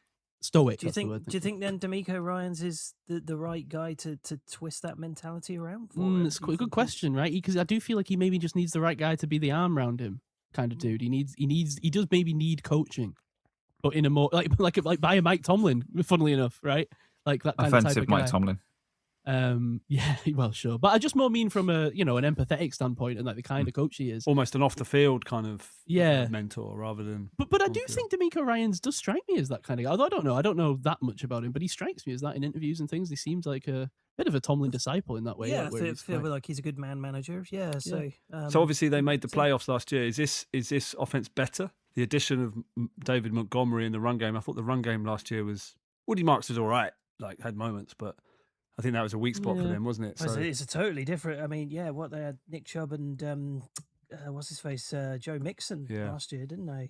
didn't really work. They're gone. Yeah. So yes, it's all new look other than Woody Marks, as you say. Line's but massively upgraded. Wyatt Teller. White he's Teller, yeah, should have Braden second Smith, chance I- at a better team. Caden Keenan Rutledge, the getting guard. drafted, yeah, Yeah, they love put in that. at centre. We all loved him as guard, the sort of tough lineman there. And Braden Smith at tackle. Interesting. That may be the weak spot for me. I'll be honest, in terms of the comparison to the Steelers, I don't think this is close. I've got the Texans not as a first tier AFC team, but kind of second tier. Obviously, they went 12-5 last year. I think they've improved since then. There's some questions on the Texans, maybe longer term, but I think they've got all the potential to be a kind of top tier playoff team. So I don't think they're close to the Steelers. I think they're way ahead at this point. Yeah, I agree. Can the defense do what it did last year? Can it maintain being arguably the best defense in the entire NFL? I literally see no reason why not. It seems like a team That's that it's exactly at the my start thought, of its yeah. ascendancy rather Yeah. than anything Yeah, else. it's got some great pieces. Will Anderson. Is a defensive player of the year candidate in my eyes. I think he could do something really special. And of course, I mean, potentially the best linebacker in the NFL, Henry Toto. Okay, I'll I admit was defeat about on to that say one. I'll admit. Even if he becomes actually gets a second contract in the NFL, I was wrong. I apologise about that to everyone. I do feel like it's like switched around now, where Gav just takes the most crap for his takes. Good. Makes it change from me. I think you see that as a positive, Gav. You know, you're real brains here. So That's when you it. get one wrong- People are swinging for the yeah. champ, Gav. That's the thing. Exactly. Well, when I'm wrong, I'm saying wrong. But I tell you what, I'm right about is Caden McDonald will be an impact player for them. You know, and the addition of him really, really adds to this line. He's just the sprinkle of salt on top that they can, you know, if they need to in goal line situations or short yardage, bring on Caden McDonald as a real tree stump in the middle. Yeah, the big man. Yeah. Yeah, and then they could, because he's got a bit of pass rush to him as well, or bull rush. Yeah, exactly. So they can do some trickery there where you think he's just going to clog some space, but no, actually he's going to bring some interior pressure. So he's a troubling addition. I was really close on this. I know Ketts, you think it's quite split. I think this is close still. I still think this is Really? early days. Yeah. See, I think if you think this is close, you're overrating the Steelers. I think there's Humble. two. I could be wrong. Oh, you're massively underrating the Texans. I don't know. Could be. I Yeah, think this- could be either. I guess. I think there's two AFC South teams that are better than the Steelers. So do I. Yeah, I'm kind of more towards the Ketts side of things. I think the Texans are, I would say, considerably. Are you how Yeah, much stock are you putting in the playoff loss? Because I think that's the temptation to think that's. But do you It's remember not that even really game? that- It I'm was not even thinking about it, honestly. because it was pretty close. I think the Steelers could have won that game. Oh, you want me to put stock in it? No. But it's just this defense as a whole is just unreal. It's Like, true. It really I'll is. be honest. It's just it's hard to make the argument that a team with a significantly better defense and a better quarterback situation, which it is, regardless of what we think about CJ Stroud. And I think that wide receiver room is really nice as well. Like Nico Yeah, Collins, it's- Jaden Higgins. Obviously, it's a Tank tough Dell's sell. probably done. Well, we don't know I that. think we Is he said not that coming last back? year, but yeah, well, I thought he was coming back. Is he on the way back now? Yeah, I But, guess the mean, risk is that's that he was a shifty route runner and he's had such a serious injury. Will it affect his play? exactly. Sorry, I'm not just very quickly. I'm noticing my laptop's running out of charge. I'll be back in a second. I didn't bring me charger. Charge it. Charge it. Crisis. Derail everything. Yeah. Please continue to the next one if you need Well, to. so I was going to say I think they're close, but I still had the Texans being better. So I'm not in complete delusion land, but I do think I'm it's somewhere closer in the than middle between you. what you guys think. I've got the Texans 4th overall in the AFC. Adam 5th. Okay, so we're not a million miles away, Mark. That fills me with confidence. Okay, let's double check that. Let's move on. Is it me? I think it's me. Yes, it is you, Gav. Yes. Okay, well, I'm going to go to a team that's been one of my teams to pick recently. I think they're improving. That'd be the Jags, of course. Yeah. Where do we think they are? It's an interesting one. It's a returning team. There's a lot of the same returning starters, which I think will help them. Do we think that their quarterback, Trevor Lawrence, has finally found his form? Is that the deal? It's so difficult to say because there were still moments where you were thinking, what the hell are you doing, Trevor, out there? But he really did. When he was on, he was showing the potential that we all thought we were going to see from day one. And it's just such a frustrating quarterback, I think, to watch if he's your quarterback. Because it just feels it's so all over the place with him. But he was really finding some footing last year. And to be honest, Gav, I was very skeptical about the Jags last year. I think I'm siding with you now. I do think that the Jags are improving. I think they've got a good nucleus, as you say. They've basically kept the whole team. Right. There's not a single bit of yellow or purple on that starting side of things. You love that for Lawrence, right? Like that. Exactly. The consistency is great for him, and to be able to, really. You've got to break careers, players, chemistry. particularly quarterbacks. You've got to break their careers into three sections, right? You've got the rookie section, then the growth kind of middle section where they're starting to get into the zone and be able to see into the future a bit more. They're not reacting so much. They're taking the game by the horns, and then you've got the final stage when they become in a flow state, right? Where we see it with like Rodgers in his MVP season, and that Brady middle towards the end. That middle section is definitely the most important part of the whole development of it. So for Lawrence to be in that now, this is the time for the Jags to strike while that iron it is somewhat hot. And I do have the Jags above the Steelers. It's close, but I just really like some of the pieces on this Jags team, and I think they really did grow from what I had seen previously. I mean, Brian. The question mark I think is Brian Thomas, because there's been so much talk about does he fit with this team, and are they really going to use him as much as you would think they would, because he has such an impressive rookie season, but there are question marks about what is going to happen with him, and I think he has some points to prove. I think the addition of Myers opens things up for him, because I think he struggled being seen as the number one. I think he just needs to be left to, they've got a whole, because Myers came in mid-season, was a free agency addition and coincided with them getting hot and seemed to mesh well with Lawrence. So if Myers can become Lawrence's number one in terms of hot routes and, a good understanding between them, because he's a good route runner, Myers. Then Thomas can become that downfield threat, the boundary threat, and I expect Thomas to come back good this year.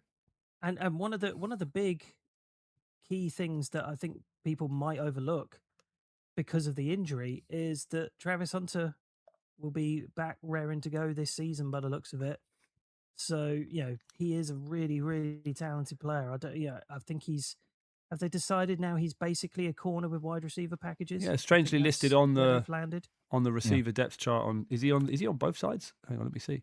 He's on both sides. He's a starting corner, but a backup wide receiver. So there he is. Yeah, he is on the depth chart. That's interesting. Yeah. Exactly, What do you think about the line? So, Obviously, you and me, Mark, absolutely loved Pregnon in the draft. We had really hoping that the Steelers were going to take him. Didn't happen. Yeah. But their line did drop. I'm a bit concerned about that. Yeah, their line. It's. I mean, you like the consistency, and I think that's where what you can lean on. But it's not a amazing line, I don't think. No, Anton Harrison's still. Is that jury out still really with him? I don't think he's ever really kicked on as much as you would still like, young relatively, but yeah, exactly. But I think Jags fans are getting a little bit we know from experience how it goes. Yeah, But you exactly, feel decent about their backups. Like Pregnon, you think's going to be solid coming in. They've got Walker Little, who's decent at tackle coming in. He's had a tough time of it as well. He was a guy I was really high on coming out, and he's had a tough time of it going to the Colts originally, I think, right? And then they ended up not gelling with him. I know he was kind of a bit. But I think this is, as we've seen in Pittsburgh. I think this is sum is greater than its parts line. Consistency and understanding with Lawrence. So not too worried. They've moved on from Travis Etienne. Yeah, Tootin there with Rodriguez and LaQuint Allen and Amir Abdullah. That's an interesting group now. That could be a key factor with Etienne not there anymore. We like Tootin, certainly, but that may be where the weaknesses potentially could lie. It remains to be seen, but if Tootin can really grab the ball by the horns, then it's no problem. But I just have some question marks. Sort of similar to Jalen Warren being named as running back one in some ways. Yeah, like you're not quite sure. Yeah. Like you like him, he's got flashed some things, but can he really be number one? He's definitely a guy that's like big. I think like local fans love him. Like we like Jalen Warren. Yeah. And I think it's an apt comparison. But I was just going to say that last season, I mean, was anyone? I imagine a lot of people here were shocked by the performance of Etienne. What's he going by now? He's changed it again, and he's another one of these people that's like trying to tell us to say his name differently. Etienne, whatever. Oh, who knows? I'm not doing it. Etienne, yeah. So like, Etienne, yeah. Okay, it's all getting too confusing. We all know who we're talking about. Trevor Etienne. Travis, see, we don't know who we're talking about. Trevor's on the Panthers. I think that's what confuses it even more is that there's brothers that don't even pronounce it the same themselves. It's getting too much. I heard a good way of remembering this. Travis was in the league before Trevor, and A comes before E. That's how I remember it now. Oh. I'm honest. Oh. Whoa. All of this was to say, I think a lot of us were kind of maybe not fully out, but like semi out, especially with him being a first round pick, obviously next to Najee that year on Etienne going into that season. And he ended up being one of the more dynamic receivers, one of the better fantasy players in the league, a guy who was really instrumental to the Jags' success. So I think that probably, to be honest, although I do like Etienne, says a little bit more about what they see now in Bashal Tootin and more importantly, the role that they can see him play. Because just knowing the kind of player he is with the speed and the athleticism and the size and the playmaking, I think they view him and have seen on the inside, right, this guy can do exactly what Trevor Etienne did for us. Not Trevor, Travis. This guy can do exactly what Travis Etienne did for us. Wait, it's so confusing because I'm looking at Trevor Lawrence on the screen as well in front of me. It's just Trevor's and Travis's floating all over the place. You get the point. I think they're very confident in Bashal Tootin, and I am as well. I'm excited to see what he can do. Do you have the Jags above the Steelers? Oh, very comfortably. I would be. I mean, it would be very similar to the Texans for me. I think, and I agree with what Reese is saying in the chat. He has the Jags as AFC Championship game level. I completely agree with him. Yeah, I mean, every opportunity this year. I mean, Trevor Lawrence talk about shit. I'll get off the pot. Returning start, across the field, the defense all back again. I really don't think you can overlook that. I'm really happy about this because I thought I had Jags 6th overall, and I thought, I'm going to get some stick over that. I was like, I'm kind of coming over to Gav's side of the fence, but AFC champion in terms of the South last year, 13-4, the Hunter factor, the Brian Thomas factor. Yes, they lost to Bills, but it was 27-24, so it was only just. I feel like this Jags team can quite happily outperform anybody on their day. And like you say, the consistency of that team coming back, plus some of the additions that they've made with the quality of the likes of Pregnon.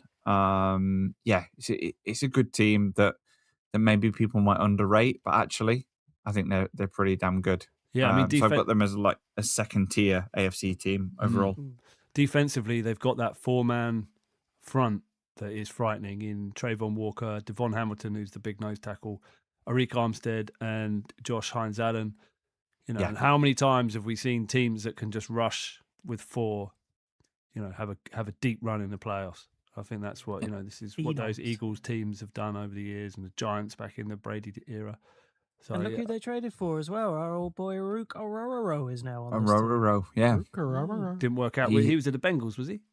Atlanta Falcons. What was it? But if you think he's a situational pass rusher, if you've got that front in front of him, and then he just, if a team's not expecting it and he just suddenly like blitzes, God, get ready for that, because that could be a 10, 15 yard loss for a team on an individual play. So I really like that trade. I think that's really good. A bit of a Well, I Keanu think we're all Benton in character, consensus. isn't he? Yeah, so we're agreed. Yep. So it's Jags better than the Steelers. Yep. And Yes. I'm looking forward to the defensive line duo of Quindarius Dunnington and TJ Bollers this season for the Jacksonville Jags. Not All right. Quinton Bahana. or Trebor Benna with the fancy little Benna. A pina. I assume that's how you have to pronounce that is Benya. Okay, who's going next? Who's next? Yeah, sorry. Well, because otherwise everyone's going to miss most of the Scotland game. Let's rattle through these Yes, four Ketts teams. is next. Oh, there's more. Right. Because did you do the Titans?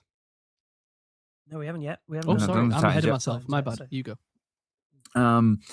I'll take us to Indianapolis then, home of our favourite song in the NFL of the last couple of years.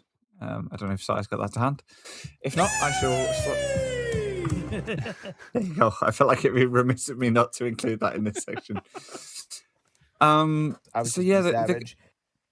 Just being savage. The Colts are a team that can be savage on the day. I don't feel like they've got consistently the ability. I've got them as the third ranked team in the AFC South, and I've got them as below the Steelers, but it was kind of marginal, I think, realistically. Looking at the team, Daniel Jones, he can have a good day, he can have a bad day. This is the home of Eastern Stick, by the way. That's important for quarterback quiz fans to remember. Okay. Anthony Richardson and Riley Leonard also ahead of Eastern Stick as well. So yeah, it's a team that I feel like they can have good days and bad days. They've got Tyler Warren, Alec Pierce, Nick Westbrook-Akini, and Josh Downs in terms of offense. The line, again, it's not too bad. Bernard Ryman, Quinton Nelson, Tano Bartolini, Mark Goncalves is on this team. And Jalen Travis as well. So Wait, who? Sorry, you noted me as who? Mike Goncalves. I feel like I had Mike Goncalves. Matt Matt Goncalves. Goncalves. I feel like he was did one of your Si ever guys. have a Maybe he feeling is. for- I don't know. In my head, he No. did. I think, Anyway, I think you've made that up. Former pit line. I was just like, huh? this is how rumors start on this podcast. Who, Why, me? why didn't you go put more of an oomph on Tanner Bortolini there, Ketts? You know why? All right. This is our club. You scored a point, Mark. Well done. Congratulations.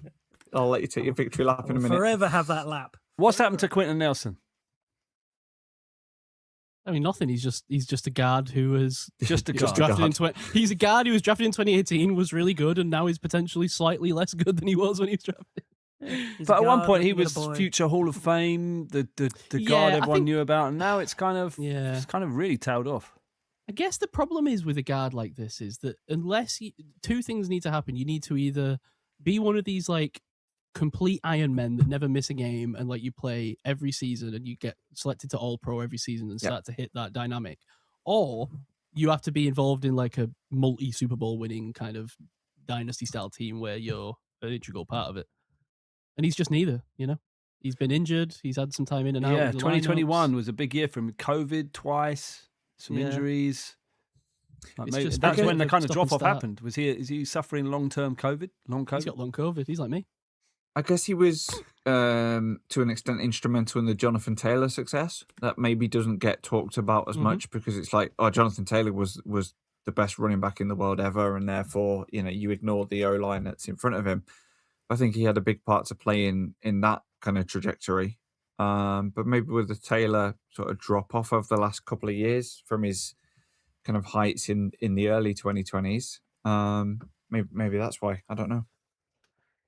How old's Jonathan Taylor now? Guesses. 28? He was drafted in 2020, Yeah, I wasn't would he? say he's Yeah, I was pretty gonna young. say 28. Yeah, I want to say he's like Yeah. 27. 27. So Yeah. he's approaching the drop off. Has he done He's enough? got a couple peak years though. Has he done enough to be Hall of Fame? No, he needs a couple years of Yeah. Yeah, he serious. still needs a bit he more, needs a but rushing yeah. title, probably maybe a 2,000-yard season. Yeah.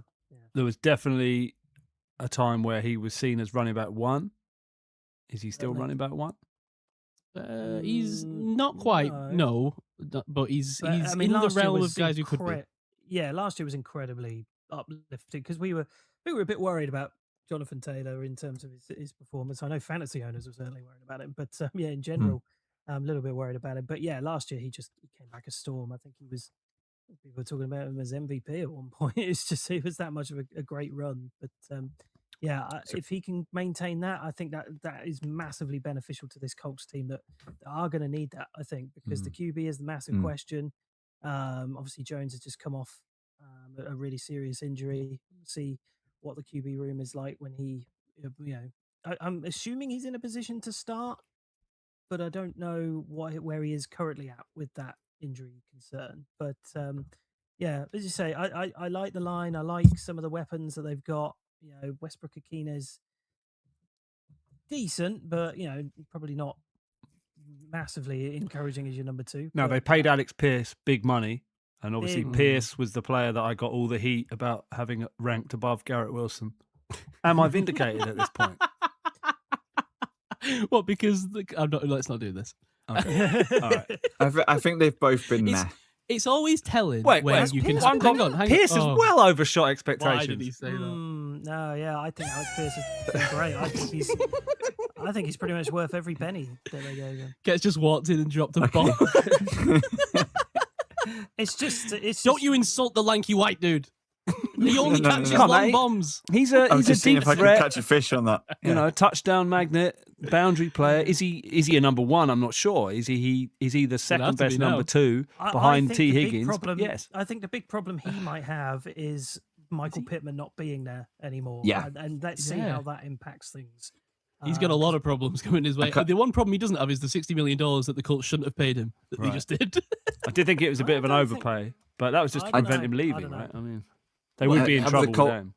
Have the Colts got the historic Steelers problem of a room of 2s? Yeah, they definitely do. Yeah, they do. Yeah. Yeah. Yeah. I mean, I like Josh Downs. I mean, he's a great slot receiver if he can stay healthy and be involved.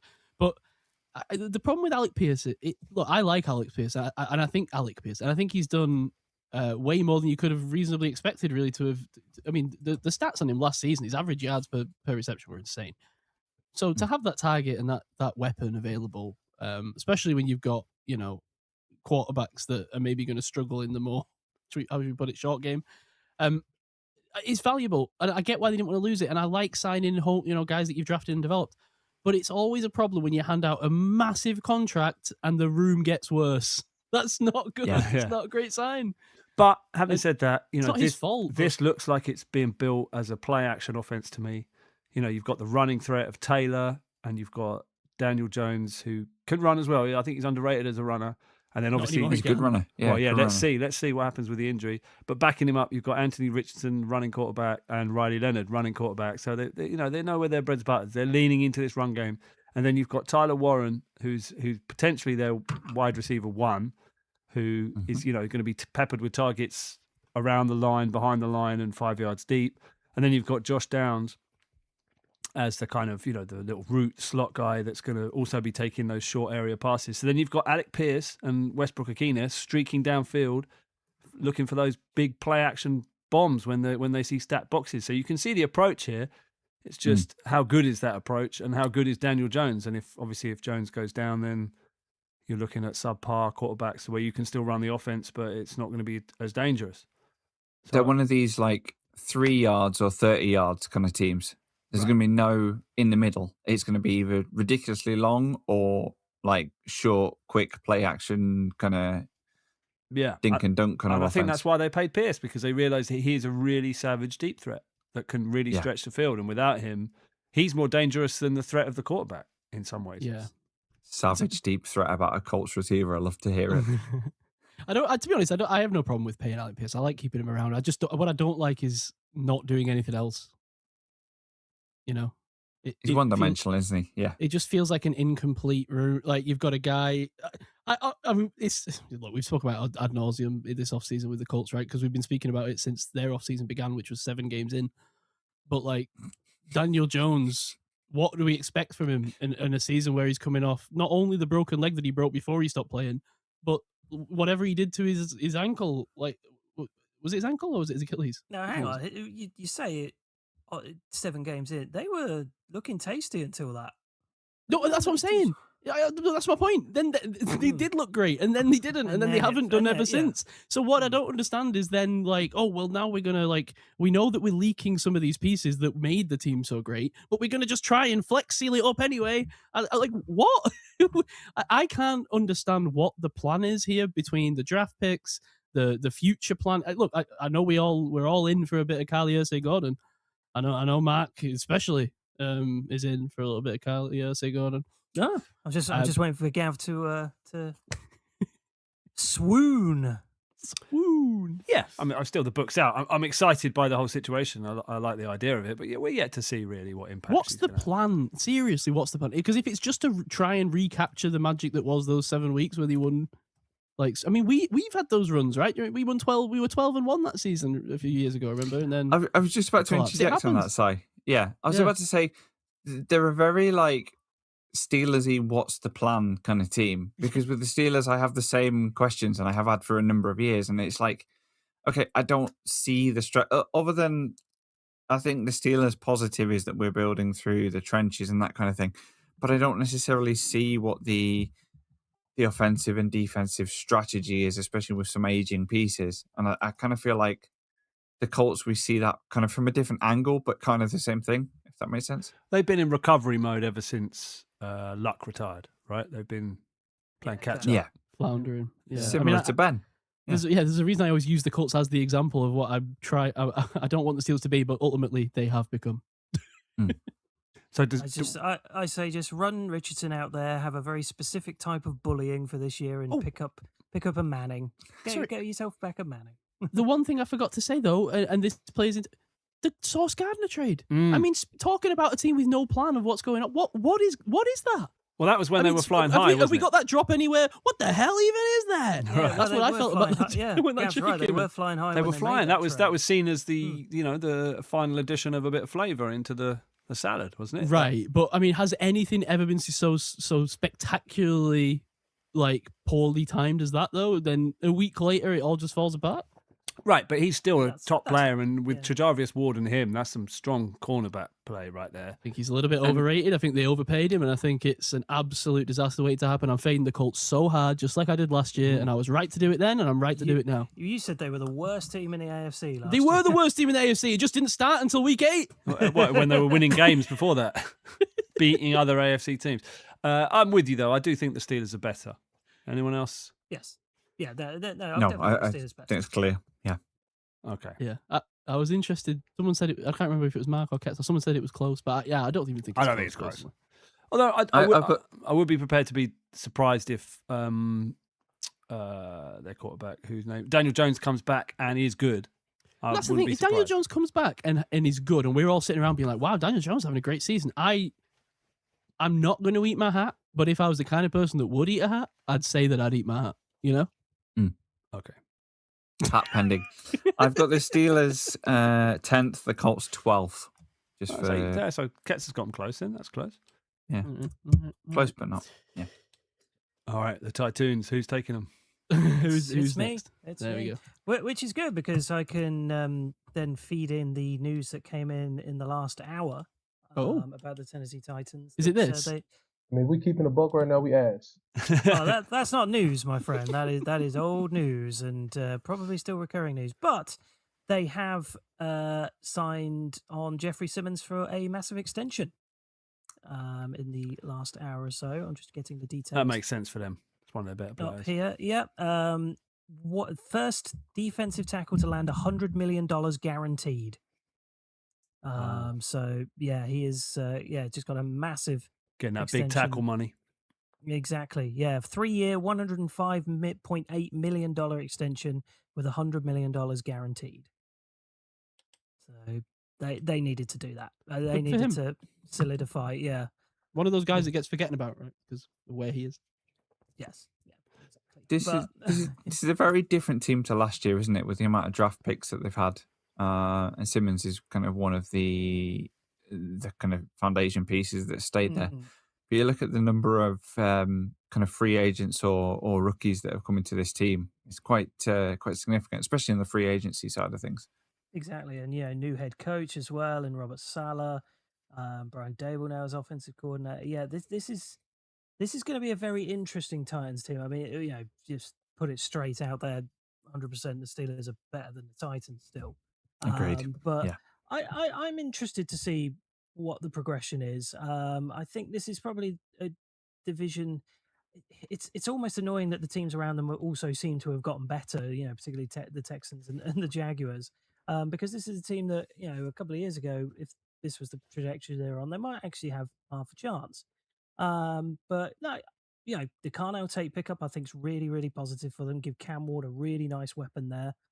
The wide receiver depth outside that still not 100% great. Calvin Ridley, Wandale Robinson, Alika Umino.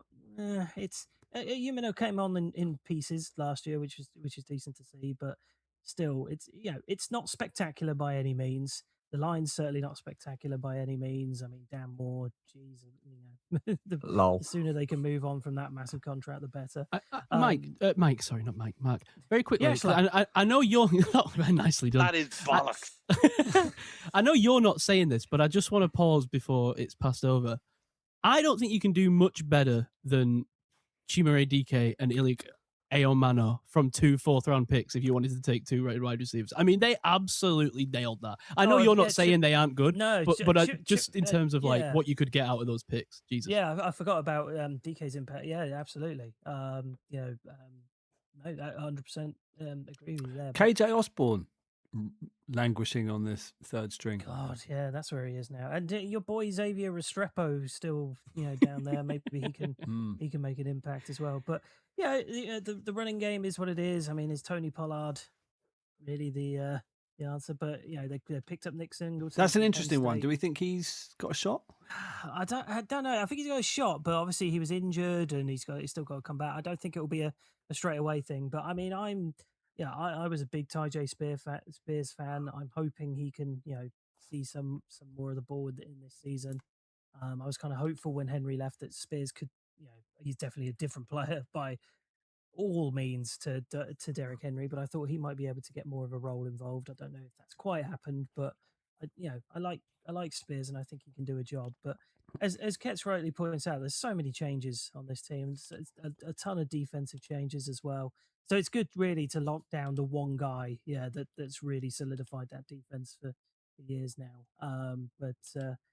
It's a team that's growing and it's a team that's done some nice pieces here and there, I think, but ultimately this is still a team that's a handful of years away from really doing anything meaningful. But Cam Ward, I wasn't hot on Cam Ward out of college, and I think he was a bit volatile, but I think there's some really promising qualities about him, and if he can really get his head down and focus and take some of those mistakes out, I think he could do a decent job for this Titans team.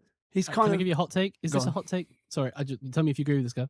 I think Cam Ward gonna be better than Jackson Dart. Ooh, is that a hot take? I don't know if it's a hot take. It's a take. When you say better, what are we? Just career, we'll know within 3 years. Like, oh yeah, obviously he was better. It's just so Titans for them to get the number 1 pick overall and have the most middling Jag type quarterback available there. Well, that's what the Jags did. No, come on. He was a generational, seen as a generational. What? All right, here's a hot take for you. Cam Ward's going to be better than Trevor Lawrence. That is a hot take. I don't want to push it that far necessarily. But doesn't it just sum up? I mean, we've all got high hopes for Carnell Tate. We think he could be, but it says a lot when the rookie coming in is immediately seen as the most exciting player on your whole offense. That says a lot. The whole team is just Jags, isn't it? It's just been Jags for a long, long time. They are the Washington Generals of the NFL, and they have been that for a very long time. They're just also men. They're just grey cutouts that just your team goes up and beats, and occasionally. Hold on a minute, I'm going to name some guys. They were in the AFC Championship, but that was because Diana Rossini was in pillow talking the moves. Allegedly. Here's what I'll say: I like the Daniel Bellinger move. I think that's a sneaky move. I think he was great in New York, didn't get the opportunity really, and then hurt his eye, if you remember. Yeah, horrible kind injury. Yeah. So I think a fresh start for him. He could easily take over. Now, unfortunately, the Titans, to my knowledge, just being a fantasy player, haven't really taken advantage of the tight end position in quite a while. So They're all Jags. the opportunity. Right. Well, that's the thing. So maybe Daniel Bellinger has a shot there. What else was I going to say? Cordell Flott in the slot. Well, now he's in the slot for your Tennessee Titans. Enjoy. That was all I had. Okay. Wandale Robinson. Good. The shortest arms in the league, but somehow he has the most catches every year. I don't know how. Yeah, But I mean, I agree. He is kind of the grey amorphous blob of and wide that's why they receivers. had to pay Jeffrey Simmons, because he's one of the few players that isn't a Jag on their defense. He's been solid. Well, league top 5 defensive tackle. Would you agree? I mean, he took over that when I saw him play at Easily. Tottenham. Simmons took over the game. They still lost, but Simmons was really impacting. Yeah, he was great in that game. Yeah. Yeah, 100%. He took over the game. He still Well, he lost. did. They still lost. You know, No, I get it. but they should have won it. It was all. It was. You can do that in football. That was Henry's last season there, and they went to Ty J. Spears at the goal line, who didn't run it in, and it was a stupid, crazy coaching decision. A bit of a non sequitur that we don't need at this time. But did anyone catch the Argentina game the other day? No. With where Yes, Messi got a hat trick. I mean, that is it's been a while since I've seen a player where I've watched a sporting event and gone, wow, like he's so much better than everyone else on the field at this game. It's like he's like playing in a park with a bunch of kids, and he's like a 25-year-old athlete. It's insane. Yeah, well, he should. And he's have been 40. sent off, but anyway, He should have been sent off. Why? Why should he have been sent off? stamped on the back of a player's leg. But Did whatever, he? different rules for Messi. He did. but- Messi, not Messi. He's the good guy Yeah. at football. Oh, yeah. Tell the no. tax man that. Anyway. Oh, Oh, no! shots fired. Yeah. Do you know, nothing can ever just be good anymore, can it? Everything's got to always No. suck. Apt to say that while we're talking about the Tennessee Titans, certainly. Right. So we were. summary, Oh, go on. though, best AFC North in recent years, just to be positive and find AFC some South. AFC South, not North. Yeah, I agree. Definitely the worst AFC North. in Yeah, years, but- they're not a joke uh, division anymore. Yeah. No, definitely not. No, I Yeah, think good. they're Okay. probably. Is it better than the AFC North? No.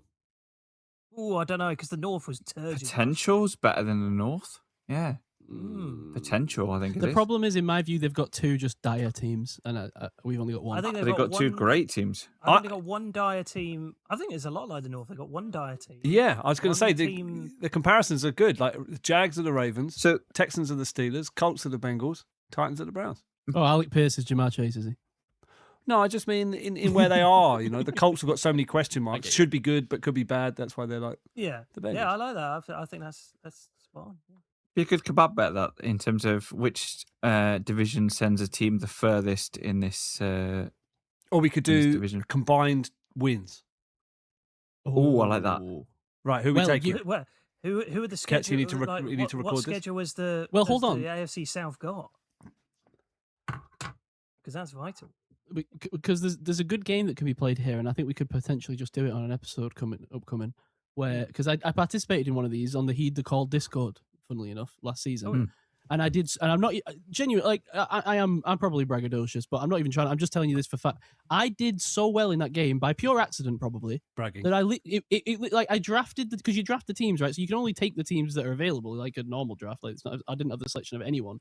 So like I literally chose the best team I could have possibly taken at every single selection, and I'd won it by like week 9. It was insane. It's so much so that it kind of spoiled the game. But we should do it. Okay. So that's where you draft a team. Yeah, so you're going through the league, and for each, I need to double check the rules exactly, but yeah, basically you're just drafting the team and taking their win-loss record, and then obviously as the season progresses, your total win-loss record is increasing. But you have to take a team from each. I can't remember now, but yeah, it made sense. Okay, so That's back to good. this game. Who we? By who the we- way, just as an interlude, Messi has more wins at Arrowhead than Derek Carr did. Per Reese. right, who we taking? Hat then? tricks too. Let's put our money on the line. More combined wins in their division. AFC South, AFC North. Okay. I need Oh. to see the South schedule because Oh, I yeah, need to that's know the which problem. divisions they're up against. Because we're up against what the. Well, it should net out similar, I shouldn't it? remember. Yeah. Yeah, it's an interesting one. AFC North versus. Yeah, we're against the AFC South this year. My aren't we, I think? concern is that the Jags and the Texans are gonna, even though like when you look at the mirror thing, like it makes sense. Like when you're comparing the teams, I do think they're gonna have a higher win total than both the Ravens and the Steelers. Like the Ravens and Steelers always end up at like we're fighting for the 10th win, whereas the Texans and Jacksonville often are like sitting Ooh. on 12 wins. Oh, so the AFC South are playing the AFC West and the NFC West. Yeah, That's give me the AFC tough. North. I'm going AFC Yeah, North. I think I'll it's go close. AFC North. but- I think I'd go to the AFC North Yeah. after seeing that. Yeah. I just heard NFC West. Yeah, I'll go AFC North. Yeah. Okay, that's less fun. Ketts? I'm not going to go out of scope. I agree with what you're saying in terms of NFC North. but, Out of scope. He's speaking business again. Mhm. Yeah, That's fine. corporate jargon. That's a corporate jargon. See, I'm going to call this out because Gav That's- doesn't know corporate jargon. That's working why in I'd be the lost film in the boardroom. Yeah. No idea. Yeah. Sorry. Could you repeat that? I don't really understand what you're saying there. Just speak English, please. That's okay. You're not impressing me with your word salad. No, that's too grey corporate man, not to you, Ketts. Well, Okay, cool. I am directing it to you, Ketts, for saying out of scope. Let's go on to the AFC West, shall we? Okay. So wait, so we're all agreed AFC North better than AFC South. Yeah. And the Colts. Well, that's Specifically boring. this year. Come on, Ketts. Make someone do it. All right, fine. Let's move on. Oh, sorry. Yeah, and the Titans. Sorry, we were talking about the Titans. Who, Unfortunately, yeah, I'm assuming everyone's saying the Steelers is. Yes, yeah. Unfortunately, Scotland couldn't make it out of even the AFC South analysis, so without No, without conceding. So Oh, on dear. to the AFC West we go. Oh, dear. Who's next? It is yourself, Si. Oh, it's You me. yourself a lot. And I'm going to take this moment to have a quick hydration break all of right. my own. And I'll Very be back good. in 2 Enjoy minutes. your hydration break. I don't know if it's a hydration break or a unhydration Dehydration break. Yeah. Yeah. Either way, I'll take the Denver Broncos. And I think this is maybe your. I think they were one of your options on the poll, and one of the options that actually were in the AFC for the best team in the division, in the conference. And I think it's fair. Now, of course, the big question mark hanging over this team's head is what's going on with Bo Nix, who mysteriously had to miss the AFC Championship game last season, just when it felt like the Broncos, of course, were the best team in the division, at least left standing. And the Patriots kind of got a tee up to go to the Super Bowl, as we all know. Bo Nix. What happened? Some sort of mysterious ankle-based break that may or may not have occurred during a celebration, and they don't want to tell anyone. Around him, I think it's unquestionably one of the better rosters. I mean, you could maybe like look at the wide receiver room and sort of say, like, even with the addition of Waddle, it's like not that sexy, but like as a team and with Sean Payton, who look, I hate Sean Payton as much as any coach in the league. I think he's like a huge, humongous asshole. Hence why he didn't make the thumbnail for the show. Right. But unfortunately, he's one of those people who, while being a humongous asshole, in my society, this wouldn't go. Like, people just couldn't act like this, even if they're good at things. But unfortunately, in the society we live in, you gotta abide by these people because he gets results. And so here we are. And he's probably going to continue doing so. I've learned to stop betting against Sean Payton. And so that's why when I looked at your poll, Gav, that was who is the best team in the AFC, I looked long and hard, and I was like, maybe it's the Broncos. But the problem is that when I even think about that, I'm like, why? And I'm like, well, the defense, obviously, but then it's hard to really make the argument beyond that, right? But it's just so good. And I just trust in Sean Payton. And I'd seen enough out of Bo Nix, but obviously the injury clouds thing. So all that to say, much better than the Steelers. Maybe we don't need to spend that much time on it, but Yeah, much better than the Steelers, and I think the Broncos are the best team in the AFC. I think they should. Yeah, that's what we were just saying. Yeah, exactly. I think they should have gone to the Super Bowl. You know, that horrible weather game with no Bo Nix was just it just was horrible. Really, Where has this come from, by the way? This sudden meteoric rise out of mediocrity into being number one in the AFC. Just an absolutely superb defense and great offensive line, and just really putting it all together with a great head coach and a quarterback that has surprised us all. It's coaching, isn't it? It's got to coaching. be. Must be, yeah. It's a couple of key players, of course. I mean, you can't just forget that Pat Surtain is there, and you have to. But every team's going to have some great players if you draft well. It is the coaching. You're right. I mean, that's the difference between where they were a couple of years ago and where they are now. Yeah, coaching and drafting well. Yeah. You think 21 onwards, like the drafting, they've had Jonathan Cooper, Pat Surtain, Quinn Miners, great 21 draft, 22. Nick Benito they had as much as other things. 23. Looking at the list, Bo Nix was 24. 23 was Riley Moss. So they've had some great like top day 1, day 2 players over the last kind of 4 years of drafting, or 4 or 5 years of drafting. And then adding the coaching to that has just really cemented that. But even the defense, I mean, yes, I admit it's one of the best defenses in the league. But you look down the name of players, list of players. All right, Nick Benito, star player. Pat Satan, star player. But it's not littered with stars. So again, it's like the sum of the parts, which speaks to coaching. So you have to give credit to Sean Payton and his team. This is possibly the best coached team in the NFL that is performing above what they are, and you have to respect that.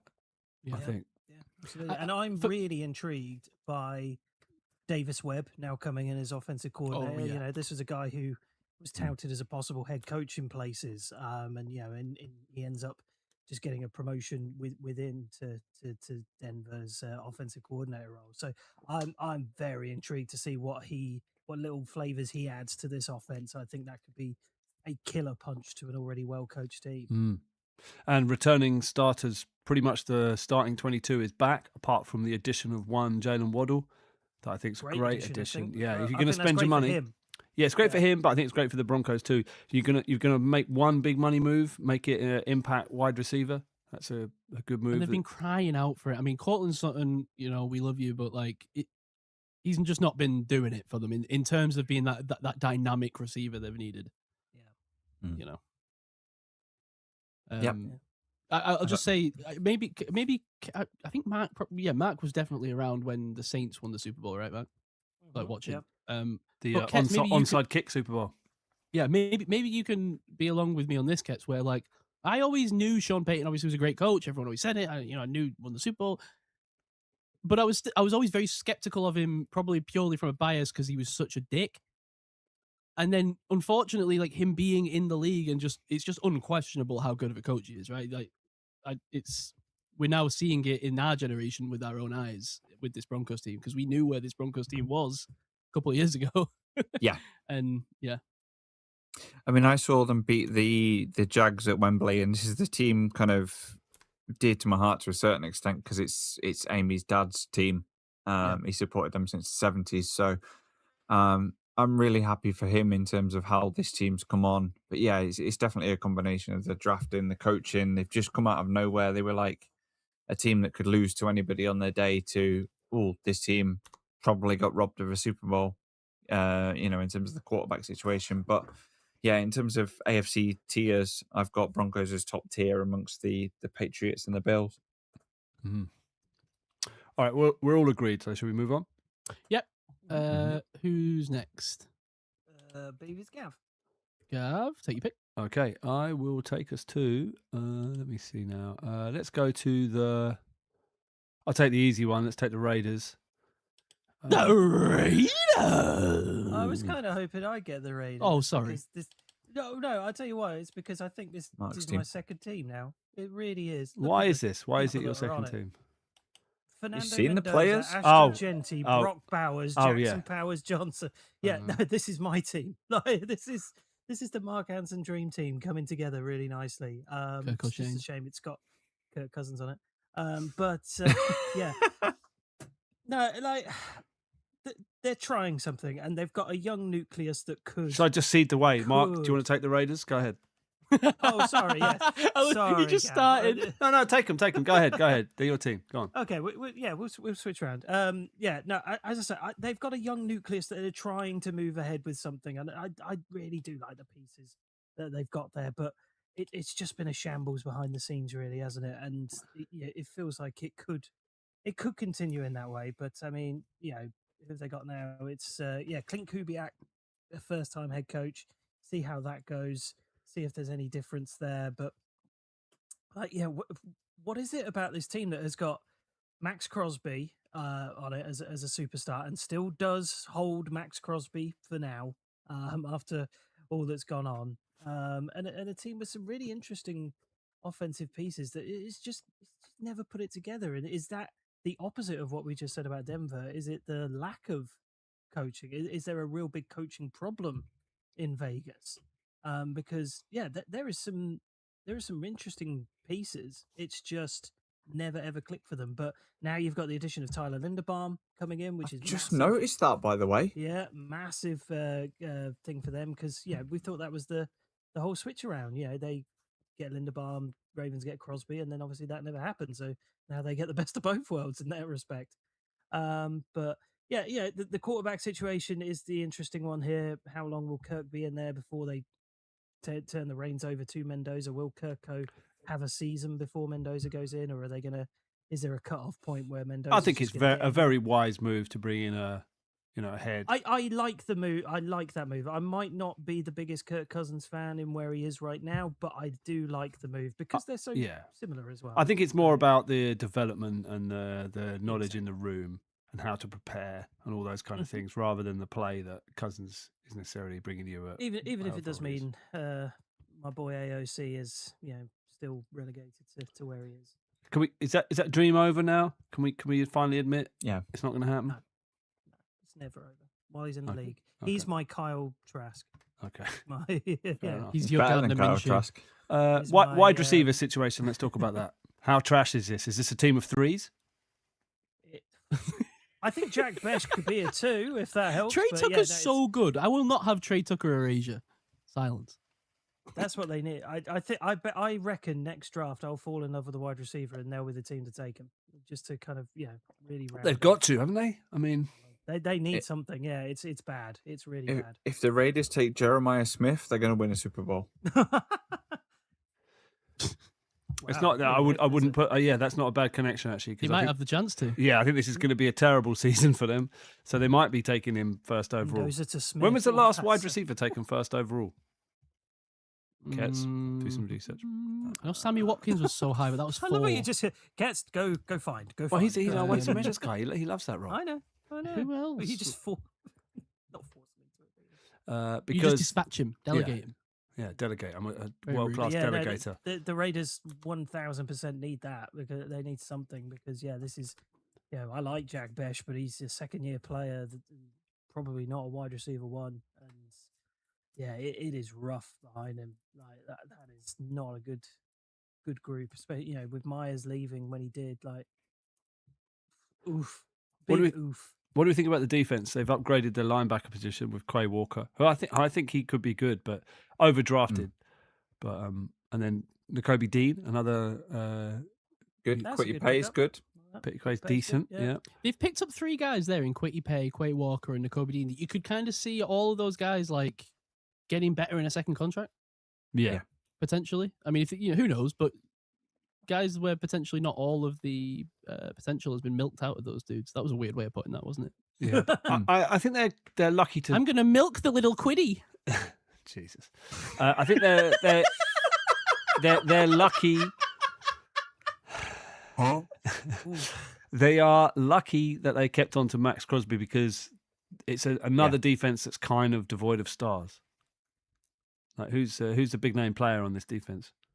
Apart from it's Max Crosby, isn't it? Yeah, there's no one else. Is there? Just him. Yeah. Jeremy Chin.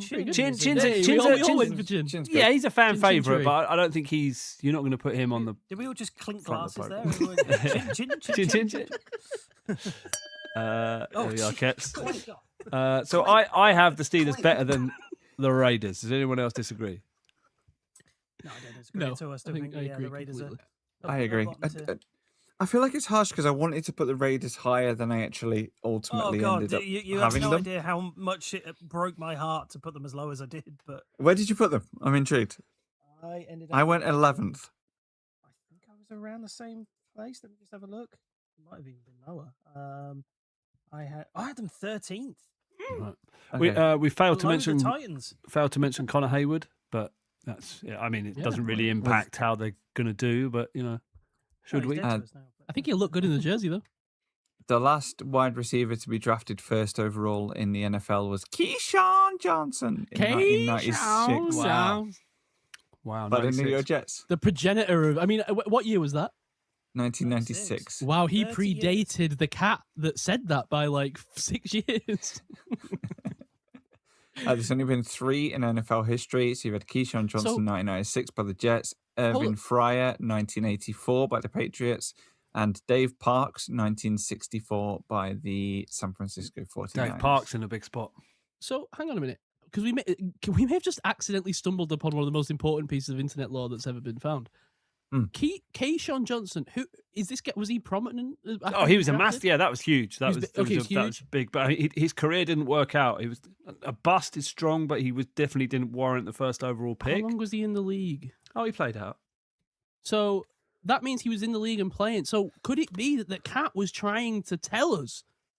He was trying to tell us about Keyshawn Johnson. Draft Keyshawn Johnson. That's what he was telling us. He had 11, not the cat, the player had 11 seasons in the NFL. He did play for the Panthers, by the way. He ended up at the Panthers. He also played for the Cowboys, the Buccaneers, and the Jets. Yeah, he had a solid career. It just wasn't Hall of Fame. You know, Yeah. it wasn't first overall. First overall pick. Yeah, it's just a classic Jets move. You know, they draft a player who was meant to be generational lights out talent, turns out to be kind of okay.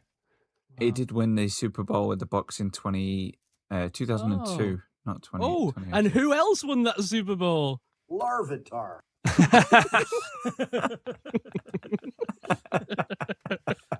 That's what has me feeling nice. I'm always disappointed when that's not the dubstep version. Yeah, me too. That's what has me feeling nice. Got me feeling nicey.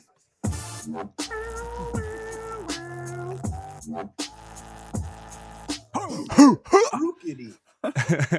Beautiful. Nice. Okay, who's that? I think we've a clear sign we've moved on from the Raiders. Yes. Yeah. So is it me now? I get my actual go Yes, to apologies, speak. yes. Is that okay, Mark? You can, because I don't Okay. like these other two teams. Okay, thanks. Right, here we go. Over to the Chargers. That's where we're heading. Because I don't know. This was a tough one, and I'm not sure. You're saying that you don't like these other two teams, Mark. I do like the Chargers. I think they're. I think another. I meant I don't like them in terms of just general vibes. Oh, okay. I do like them as football team. Right. I think, a year 2 of the Harbaugh project. Is it year 2 or year 3? 2. Yeah, year 2. Yeah, too. Surely it's time it's going to come together. They've improved, the line. They had so many injuries on that line last year. Is Rashawn Slater coming back From where was he been? from injury when he was injured? Yeah, I think he was injured. Yeah. From where? From Maui. And obviously Tyler Badass has been added. Cole Strange, interesting addition at right guard. Jake Slaughter, Devin. the rookie, in at left guard, replacing Trevor Penning, who I think we can say we were correct about. Bust. Yep. But I just, if they get Rashawn Slater and Joe Alt back, I don't think there's any reason why this team can't do way better. I think this is a playoff team this year. I think it's a solid team, and I've got them better than the Steelers. I think can I coaching just consistency. sorry. No, it's okay. Go on. I just wanted to ask Ketts what he thought that secondly, because I don't want to step all over your point, Gov. I think this is one of the hardest teams to put up against the Steelers and realistically come away. I think I'm going to have to say the Chargers, but it does give you this funny feeling of like, but the Chargers, like every time that's you kind do of it, what's got me right? feeling that I'd go with the Steelers. Interesting, but I just think honestly, with good faith, Mark, interrogate the roster. Can you really make the argument that the Steelers have a better roster than the Steelers? I mean, maybe you could, because the defense, I think you could argue, is a lot better. But I just think the offense is so proven. Justin Herbert is such a difference maker in the equation. And then the fact that it's not just Justin Herbert, like you could argue that maybe the Ravens are just Lamar Jackson. Justin Herbert's got a bit to play with around him as well. So, and to what I was going to say to Ketts, can you believe that we've reached a day where Charlie Kohler is listed ahead of David Njoku on the depth chart? Wow.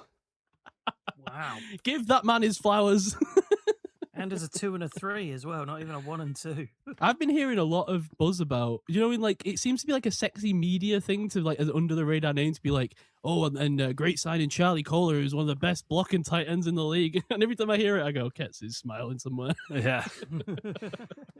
He's one of the best blocking tight ends in the league, but actually he's sneaked. The whole thing I was going to draft him for was his like end zone target capability because he's just got amazing hands.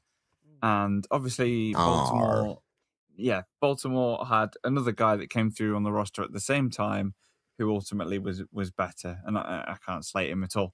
But yeah, I just think Kohler, if you play him for his blocking upside and then just also play him in red zone packages, I genuinely think you've got a great target in the end zone there. But hopefully the Chargers take advantage of that and that leads them to the playoffs potentially. Not at the fault of the Steelers going the other way, but I do have the Chargers better than the Steelers. I think it's close. I had the Chargers 8th and the Steelers 10th. But yeah, 11-6 last year, wild card loss. Herbert, but I don't trust them is kind of the narrative I went with. I think the line is improved. Quentin Johnston's got to play and improve and get better. Lad McConkey, Trey Harris, it's a decent enough. Trey Harris is an unknown at this point. I think he underwhelmed, didn't he? Yeah. A little, yeah, but he's definitely got. At very best, he whelmed. Yeah. Sophomore season. But receivers can kick on. What team did we say Danny DeVito was on? Not Danny DeVito. Yeah, Danny DeVito. Tommy DeVito. Danny DeVito. Who's Danny DeVito? Danny DeVito maybe could get a shot at fullback for a team in need, a street free agent. Anyway, I started shooting.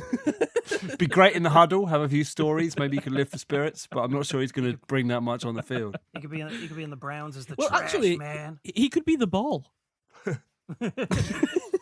Anyway, what a weird career. His career is capped off by being the stripper in Friends. No, it's always sunny. It's always sunny. Is it? I thought it's twins as well. Another good one. Tommy DeVito, by the way, is on the Patriots, just to bring us back to dry football talk.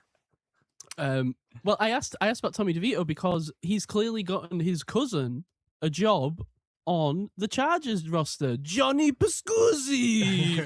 Hey, is that his agent? Pascuzzi. That's that agent guy. If anyone was called Johnny Pascuzzi, it was his agent with that weird fedora. Well. Look, listener, do yourself a favor. Go check out the eyebrows of Johnny Pascuzzi. Now, if you want a team that you think has got some like made up names in here, as well as Johnny Pascuzzi, Cynthia Brown, Svoboda, Gregory Desrosiers, like what are we doing here? Cynthia Brown reporting for duty.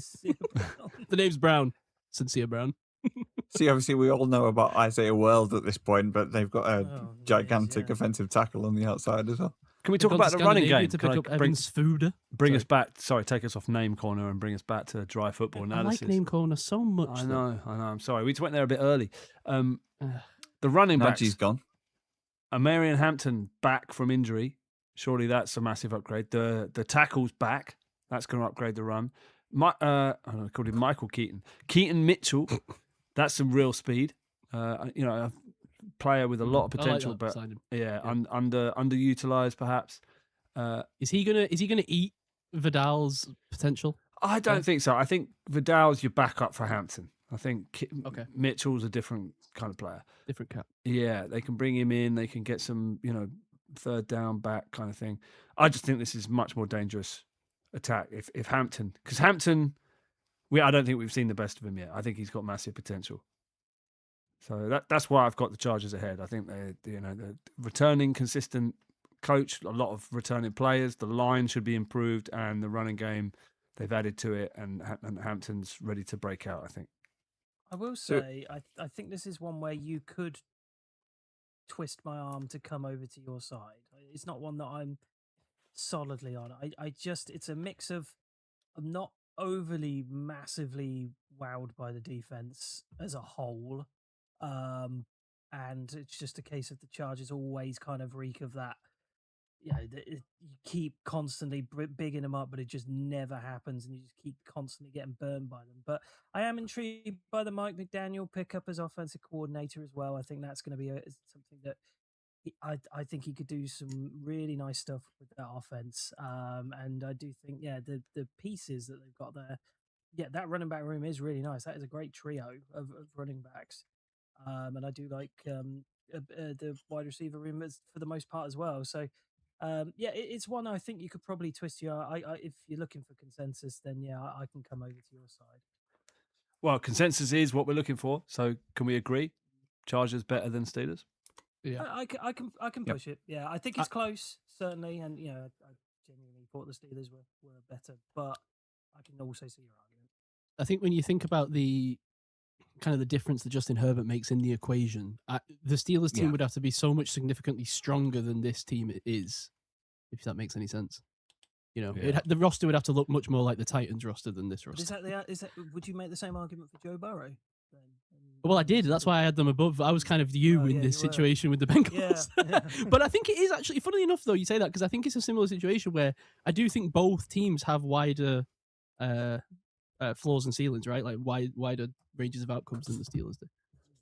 But then again, we've been saying that for a long time about the Steelers, and maybe Gav's right. Maybe the Steelers' range of outcome is wider than we are expecting. Maybe we're just the dungeon trapped. Well, now with people. This is the thing with the new coaching stuff. It's really up in the air. So. What were you gonna say, Ketts? Just in terms of my overall rankings, Chargers 8th, Bengals 9th, Steelers 10th. So that kind of really bold italic underlines what you're saying in terms of I think they're really close. On the day, it could be, one team could beat the other quite easily. Funnily enough, I had Steelers 8th, Bengals 9th, Chargers 10th, so there you go. There you go. All right. So they're all in that sort of weird middle bit of the AFC. Pop them above the Steelers, Gav. Yeah. And who's next? Whoever's left can take us. Mr. Ketts. I'll take us to Missouri. Actually, hang on 1 second, Ketts. It's not you. I'm hearing we've got a special guest in to take us through the Chiefs. 1 second. I thought it was Sandy Reid, but it's some guy selling pigs. Oh, sorry. No, that's just Terry Bradshaw. Damn. It's always some guy selling pigs. Close enough. Other pork products are available somewhere. Are they? Yeah. Consult your local butcher. Yeah, Chiefs. They've just re-signed. I wish I had one, but capitalism. Rah! You started me off. You got a butcher in York? I'm sure you must have. Come here, I've got one down the road. I'm just kidding. Carry on. Okay. So Mahomes has got a new deal. Surprise, surprise. I don't know. This team will live or die by the Mahomes kind of improvement or lack thereof. He's obviously coming off an ACL. Too many acronyms in this show already. They've got some great pieces. Creed Humphrey, Travis Kelce, etc. Rashid Rice, I believe, has left prison now, allegedly. After his what was he in for? It was like only a month for breaching probation or something, was it? Yes. Allegedly. No, it's not even alleged. I mean, that's just true. I think he smoked weed or something. He wasn't allowed to on his probation for an earlier incident involving a car issue. Okay, so smoking weed every day is not the right way to go. That's exactly what I was going to say. That's because he is allowed to smoke weed, but just not while he's on probation, apparently. Okay. So bide your time with your cannabis is the lesson. Obviously, they've not still easy got, to do if you're a cannabis fan. I'm sure Si will attest. It's true. Not the truth. This is cannabis in a big spot there. Chris Jones, not related, and George Kalafdis, obviously decent D-line pieces.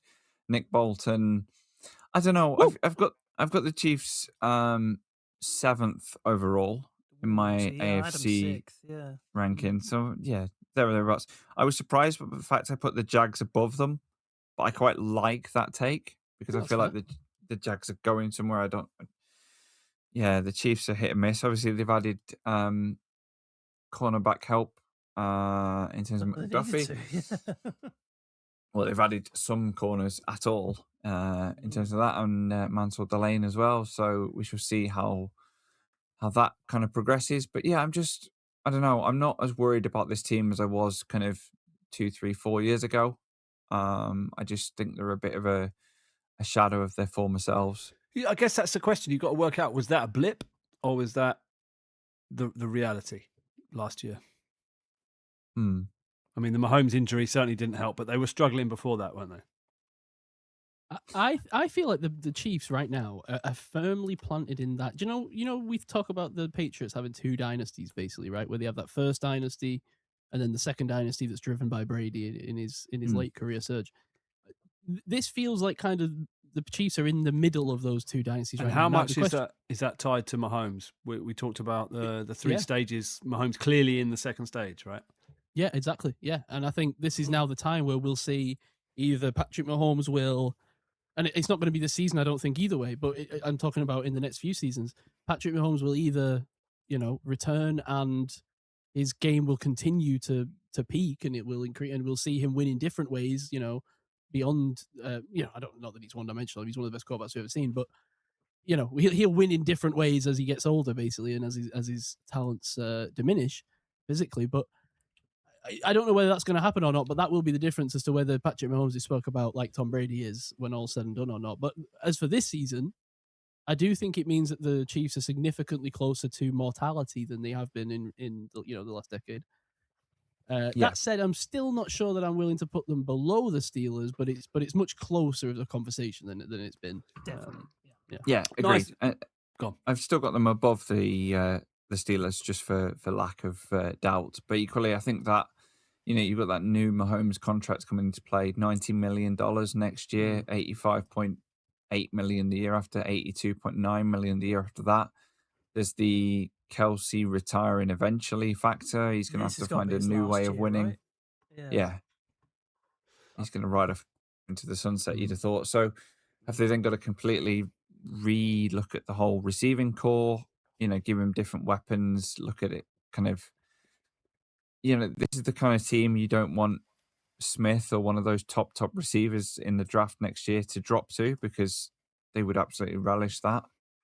And I guess, Chris Jones isn't going to play forever as well, so they'd have to look at that at some point. They've drafted Peter Woods and R. Mason Thomas in this draft, but I don't know. I don't know what the strategy is for them going forwards. That's the question. I like the moves they've made. The moves speak to me of a team that believes in itself and is just strengthening rather than panic stations. I mean, Kenneth Walker, you run a top tier running back, bring him in. Is he the best running back on paper they've ever had in the Mahomes era? I think so. Yeah. The rest of the offense is returning, but even the Fields and Garrett Nussmeier, that they're solid moves. Fields kind of a down guy. Let's take a shot on him, but then Nussmeier, they're decent moves. Defensively, obviously the big signing of their cornerbacks and the drafting. So, that's the question. Gilman as safety, Kohu nickelback. Mansour Delane, we think is going to be great, but yeah, definitely the secondary is, the loss of McDuffie is big, so that's something they're going to have to overcome. The secondary looking a little bit suspect, but I think ultimately, yes, Steelers aren't as good as this team. I just think they've had a terrible year last year. Yeah, I mean, what was the record of the Chiefs last year? Good question. Pretty bad. Right, because it ended up being kind of bad. Yeah. So it's not, it's not like they were picking like 9th overall, weren't they? Something like that. So, that's the thing. I think it's one of these teams with the Chiefs where they are a bit of an all or nothing team in the sense that they know that they're a team that could win the Super Bowl because of Patrick Mahomes, but they'll equally also know if things aren't going right, if he's not recovered in time correctly, whatever. It's not. They'll know when they can. You know what I mean? Yeah. And so it's not that they'll tank necessarily, but we all know what it's like when an NFL team stops competing. We've all been there and seen it. So the thing is, Travis Kelce's still getting targets as well. So it's the fascinating thing. That's what compels me is that he stuck around. Exactly, but the drop off is gradual, and you really wonder how many targets he's going to get this year, and then what when he's gone as well? Is Noah Gray just automatically going to be thrown into that tight end one? No, I don't think so. They really need a wide receiver one to step up. Do. Yeah, no. I think Rice is probably that guy, but he's had so many off the field issues now that can we really count on him? Wide receiver, Jalen Royals, is he going to do anything? Hope so. Worthy's been up and down, showed some talent. Tyquan Thornton books out. Don't love the receiver room. Feel like they could do with some help, but maybe it's another team that's, if they start to go on a playoff run, they'll, or at least they look good 10 games in before the deadline, they can bring in someone, I'd have thought. Yeah. Chiefs were 6-11 last year, by the way. Interestingly, 1-7 on the road. So really struggling with those road games, which we've not seen at all under the Mahomes era. Defense is a little bit no name, isn't it? Apart from Chris Jones, I think personally, I think Peter Woods is going to be a star. I think he's destined for great things if he can tame that athletic talent into maybe a little bit more patience. I'm going to say the secondary is no name. The secondary is, the rest isn't. Yeah, I was going to say Carl Loftus and Bolton. I assume Gav was just trying to get a dig in at Nick Bolton as usual. No, Bolton's good. I'll give you that. Who Super Bowl MVP Nick Bolton. I don't care who they gave it to. But when your run stuffing linebacker is one of the first names you bring up. I hate the way that Gav uses run stuffing linebacker or like power running back as like this like faux insult. Hey, it is just a role. Hey, this league is about specialization. That's what their roles are. That's fine. You know what his specialization is? Being fucking good. Speaking of specialization, that's queen. You can tell. By the way, can you tell this week that I've come off the meds? Maybe leaking out of me a little. We like med-free Psy. I mean, maybe not for your personal life, but for show life, it's good. How long after the bit is gone do you keep going with the bit? But speaking of specialization, we'll see what Harrison Butker's cooking up, and then you've got Matt Araiza causing chaos in the punting room as well. So we shall see. If it's up to Butker, he's not cooking up. He's not cooking up anything. It's up to him. It's definitely the other gender that's doing that. And Crisis Tonga making this starting lineup was he undrafted? Let me see. Yeah. We were big fan. Was it Dave? Was a massive fan of him in the draft, Wow, and yeah. we were all undrafted. Wow, shout out Dave. Yeah, well done, Dave. One of Dave's hits. Crisis Tonga coming good in a big spot. You want to talk about undrafted free agent names that we've been going through here? I mean, Zelma Vedder, Darko Perkins McAllister. That's what I was just looking at. Darko Perkins. That sounds like one of those Key and Peele. I know we do this bit a lot, but that really is one of those Key and Peele ones. Darko Perkins McAllister the third. I mean, I'm rooting for Darko. Are we going with Darko or Darko? Darko. Wearing the polo in the shot makes him look kind of like a janitor, which is sad. Oh wait, I didn't look at the photo. Let's see. Oh yeah, the photos are great. Mason Klein, by the way, sounds like a good tradesman. Yeah, you'd hire him for your electrics, wouldn't you? I don't know if I would go. I don't know if I would trust it if I was sent out on a job with Zelma Vedder. Let's have a look at But they did pick up the most tight end named tight end of them all, who we did kind of have a glimpse at. John Michael Gillenborg is on there. It's the addition of the Borg at the end, which really makes sense. Yes, exactly. Yeah, but I kind of had a brief look at him during it. But Jacob DeJesus. Did we mention Jacob it? Did someone say him? Yeah, as well. Yeah. Jacob DeJesus. I like this is a simple one in the running back room, but it satisfies me. Jaden without the O, so Jaydn. Jaden Ott. Double T. Does Jaden usually have an O in it? There's just so many missing letters and then unnecessary letters in various places in that name. He was supposed to be like the big running back talent, and then he went to Oklahoma, and it all just fell apart. So in summary, Chiefs better than the Steelers. Well, the best bit about this episode every time is that after every bit of analysis, we just undermine it by saying names in a silly voice. Hell yeah. Such as Darko, Perkins, and McAllister. Deshaun Singleton. That wasn't even that funny. Okay.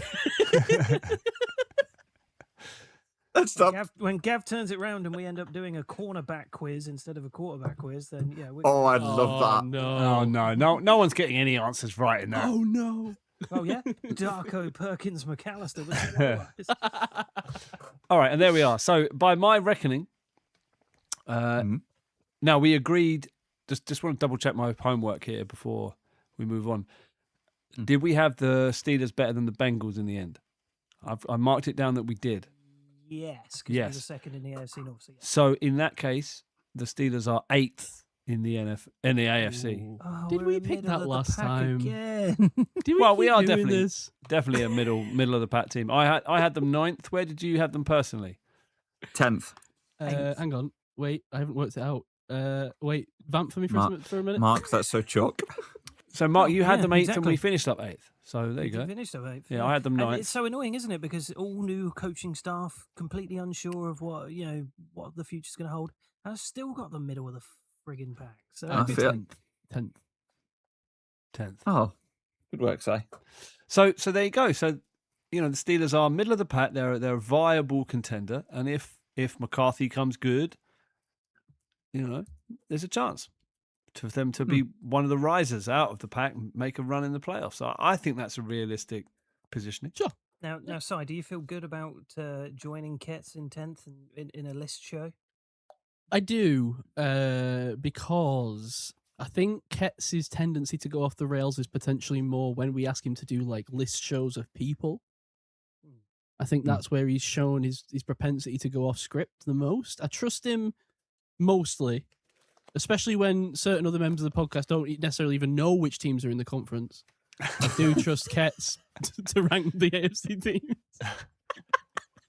Thanks, pal. Appreciate that. You're not living that one down for a while, Gav. Who are you talking to? You I only don't ju- know you what only you're just talking got about over here. This the- doesn't make any sense to me. You only just got over the NFC Super Bowl debacle, and ELGS. Trick question. Yeah, I was about to say, I vote we will never mention this again if Gav records and sends us a video of him recreating that video of the woman doing the EAGEALEAS.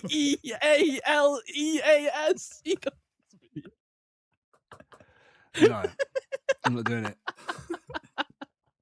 Elliot's just asked, is this a soccer live stream? No. At this point, it is, yes. So we're now transitioning over to our second half coverage of Scotland versus Morocco. You're joining us with Morocco 1-0 up here. Thanks for joining us. Hey, Welcome. Morocco, one of the sleepers of the World Cup, right? They could be good. Yeah, they drew with Brazil. I think a sleeped on country because people don't really think of Morocco really very much at semi-finalists in the all. last but World Cup. yeah, they're good. Robbed the AFCON. How confident in England are we after their showing? Yeah. Are they the Cincinnati Bengals? Was I right in that comparison? England are Yeah, I Cincinnati think Bengals. this is a good conversational topic, actually. I think England are the Yeah, we brought this Cowboys. up. Are England the Cowboys? Yeah. I prefer Yeah. the Bengals. Yeah, 'Cause I maybe think they are the Cowboys- I guess, yeah, the kind of allure of the past, but the past for the England team is 1966. There's not been much since. Yeah, 60 years of hurt and all that. But yeah, it's very much this is our year equals it's coming home. I get that whole and the hated fan base internationally. That's kind of very similar to the Cowboys. And then Cowboys 30 years without a Super Bowl, England 60 years without a World Cup. Are we more like the Jets, where we won our only one years ago and Oh, just God, haven't been yeah. able to? Don't think One it's Super been Bowl quite. three and I then- don't think you've got the semi-finals quite and the as bad, quarterfinals yeah. recently. That's is, true. Yeah. Is different. I think this is a very interesting tournament in terms of It is. Yeah. Tuchel and his tactical input. Bringing on the subs early, trying to do some different things. This is not the negative Gareth Southgate era. Defend the lead in the second half. This is let's try and we're going to go down winning 4-3, and I like that. It's very different. That's true. Yeah. No, that is true. At least it's. Early it's sounds are something good. fun to watch. I have my doubts about Tuchel, but yeah, good win. Kevin's bringing up USA won their first 2 games so far. That's true, but we are a UK podcast, so we're going to talk about England. Sorry. What do you think of that? America Because are qualified. They're through so now. they did look very impressive against Paraguay, admittedly. But then, as the week wore on, and then today I watched the latest episode of Pablo Torre Finds Out, where they played like a video montage of like people's reactions in the media to the win. I was like, all right, let's calm down. At one point, someone said it was the greatest half of international football he'd ever seen in any tournament. At which point, I was like, right, let's relax. And then they beat Australia. Was it 2-0 that game? Just 2-0, yeah. So I was watching in the background as we were doing this, and it was a pretty naff game. Like own goal was the first one. I can't remember who scored the second, but yeah, Australia just really didn't get going by the looks of it. So yeah, America through, good for them. Don't know how much more once they come up against a real opponent. I think it will be. But struggle for them. remember USA '94, the USA team did quite well in that tournament. Progressed on. Alexi Lalas was the hero, the big ginger long bearded talisman. Maybe a bit before Alexi Lalas, who used full kit wanker in a in a live TV showing, which Oh, that showed was great. Thierry Henry. Thierry Henry's face in that clip is amazing. Stunning. All right, a little bit of change of topic here. Trevor Sorbo says, I'm just saying, I know they hit the towers. The towers were definitely hit, but the Building 7 stuff is a bit weird. I'm not sure if you've suddenly diverted from a conspiracy stream, but I definitely agree with you, man. The Tower 7 thing, Building 7 thing is weird. That is weird, but I'm not sure we want to get into 9/11. He knew how to now. get Gav on side. Yeah, he's hooked me in. and can jet fuel burn steel? That's the question. But anyway. Yeah, well, we have been asking that. Yeah, we have been asking that for a long time. Rapid And topic. we'll look at it. We'll look at it next week on episode Conspiracy Corner. 355. Trevor turning up just at the right time at the end of the show when we're going to talk about. That does feel more like an NFC topic. Yeah, well, we have been asking that. Yeah, we have been asking that. Whoa, What was that? You playing yourself back? I accidentally played the YouTube live. That's when you know it's time to wrap it up. That bottle of Malbec's kicked in, has it? Yes, sir, it has. All right, let's get out of here. People want to watch the Scotland game. Thanks to everyone in the chat. It's been I'm just fun. here shouting at clouds. Indeed. Just here playing our own 3 hours podcast here, back to boys. us.